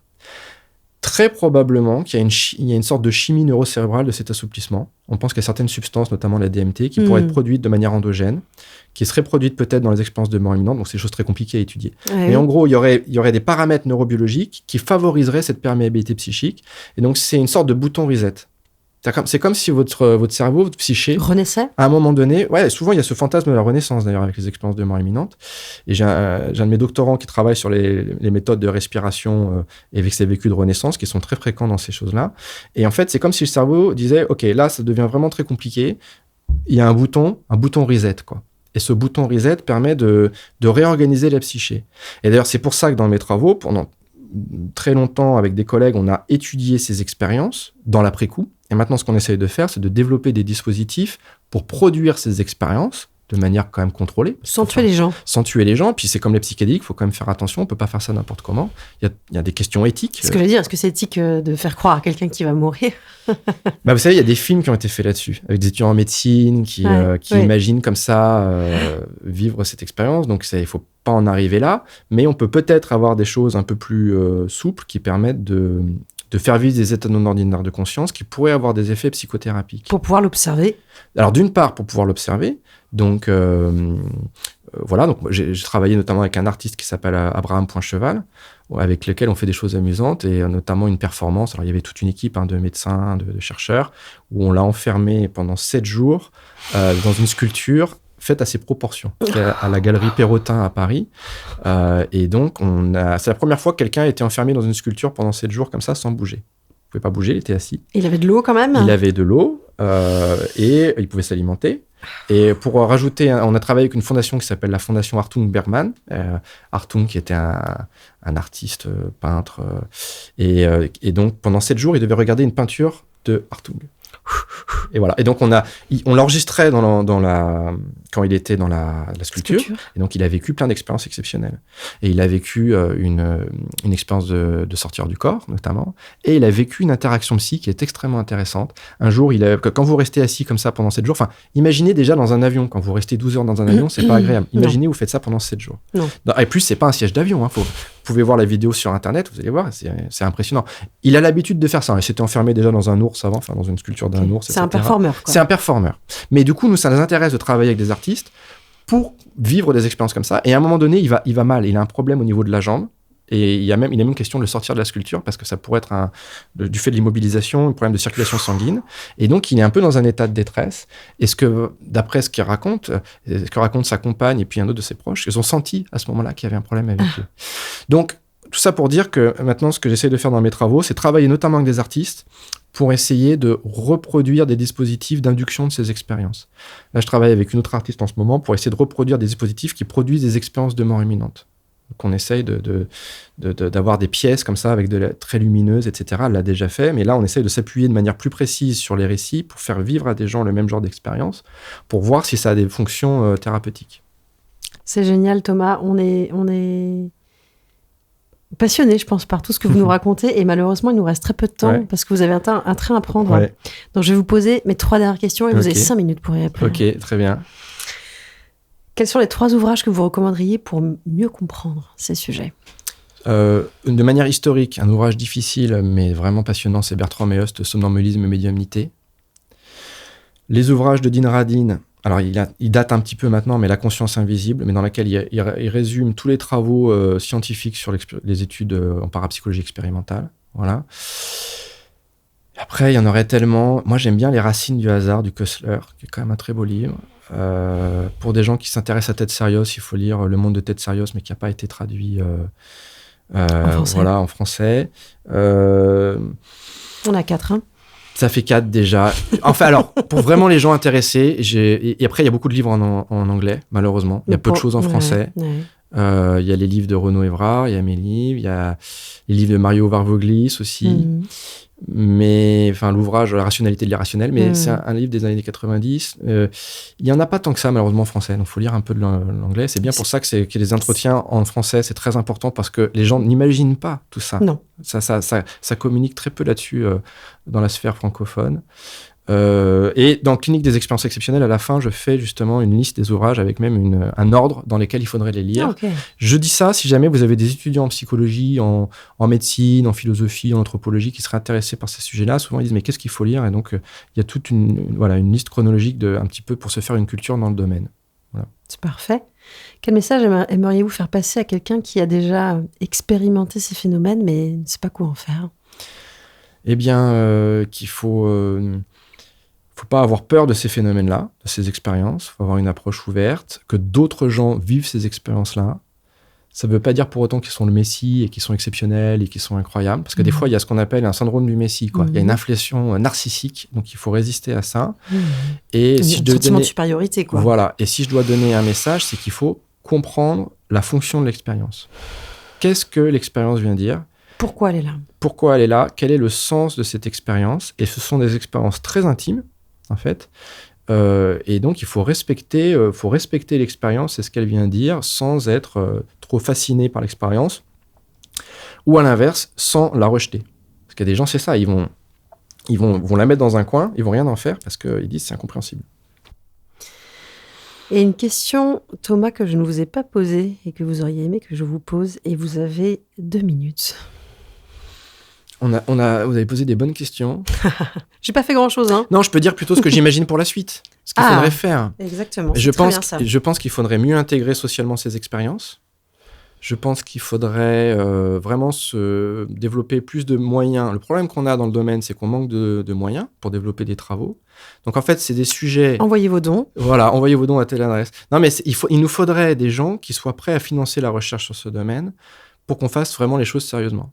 Et actuellement, il y a 200 chercheurs dans le monde qui travaillent là-dessus. C'est pas assez. vu les enjeux sur la question de la nature de la conscience, les moyens d'évoluer à ce domaine sont inversement proportionnels à leur importance sur le plan scientifique. Donc, il faudrait rétablir la balance de ce point de vue-là. Faut faire des études approfondies, des études de cas sur le sujet. Il faudrait détecter des sujets psy, il faut les étudier avec les dernières méthodes scientifiques, d'imagerie, etc. Il faut faire des études qui tiennent compte des particularités des phénomènes. Et puis, il faut voir si ça permet de réinjecter ça dans la culture. Il y a une métaphore que je prends parfois, c'est la question de la transidentité. La question du genre, en Occident, jusqu'à récemment, elle était quand même très rigide. Voilà. On voit bien que ça s'ouvre maintenant. Il y a beaucoup plus de fluidité autour de ça. Et ça nécessite de reconnaître qu'il y a des modalités d'existence, des modalités subjectives, beaucoup plus variées que les carcans rigides qu'on a parfois en Occident. Je pense que ce qui se passe actuellement sur la transidentité est en train de commencer du côté des expériences exceptionnelles, comme une modalité d'existence subjective qui était refusée et rejetée en Occident, qu'il s'agirait de mieux intégrer. Pourquoi ? Parce qu'une culture est d'autant plus saine et créative qu'elle intègre les différentes modalités d'existence. Et donc, je crois qu'il y a ce petit truc rigolo aux frontières un peu bizarres du paranormal. Je crois que si on le met au centre de la pièce, ça peut être un antidote pour bien des problèmes. Et ça permettra tout simplement que des gens qui vivent ces expériences ne se sentent pas isolés et rejetés. Et déjà, ça, c'est important. Et peut-être que ça peut conduire à repenser la question de la conscience. Pour tout le monde. Pour tout le monde. Et peut-être même, pourrait-on imaginer quelque chose d'une réintégration sociale des capacités psy, comme chez les Grecs. Et donc là, qu'est-ce que ça serait un monde occidental dans lequel on dirait, ben oui, ces compétences existent, il y a des gens qui sont particulièrement doués, et au lieu qu'ils soient, vous voyez, dans les marges comme ça de la culture, si au contraire, ils étaient mis au centre de la culture comme certains artistes, qu'est-ce que ça produirait comme monde ? Et puis, qu'est-ce qui permettrait de faire ces gens-là ? Vous imaginez s'il y a des gens qui peuvent vraiment anticiper des situations traumatiques, dramatiques, des attentats, des choses comme ça, et que c'était utilisé comme dans le programme Stargate, mais c'était fait de manière vraiment... Qu'est-ce que ça produirait ? Donc là, je serais très curieux de voir si c'est possible et ce que ça donnerait. Voilà. Conclusion parfaite, un immense merci Thomas Rabeyron. Merci pour vos questions. Et j'espère à très bientôt. C'était The Paranormal Show, votre rendez-vous avec les mystères de notre temps. Abonnez-vous, soutenez-nous, nous avons besoin de vous.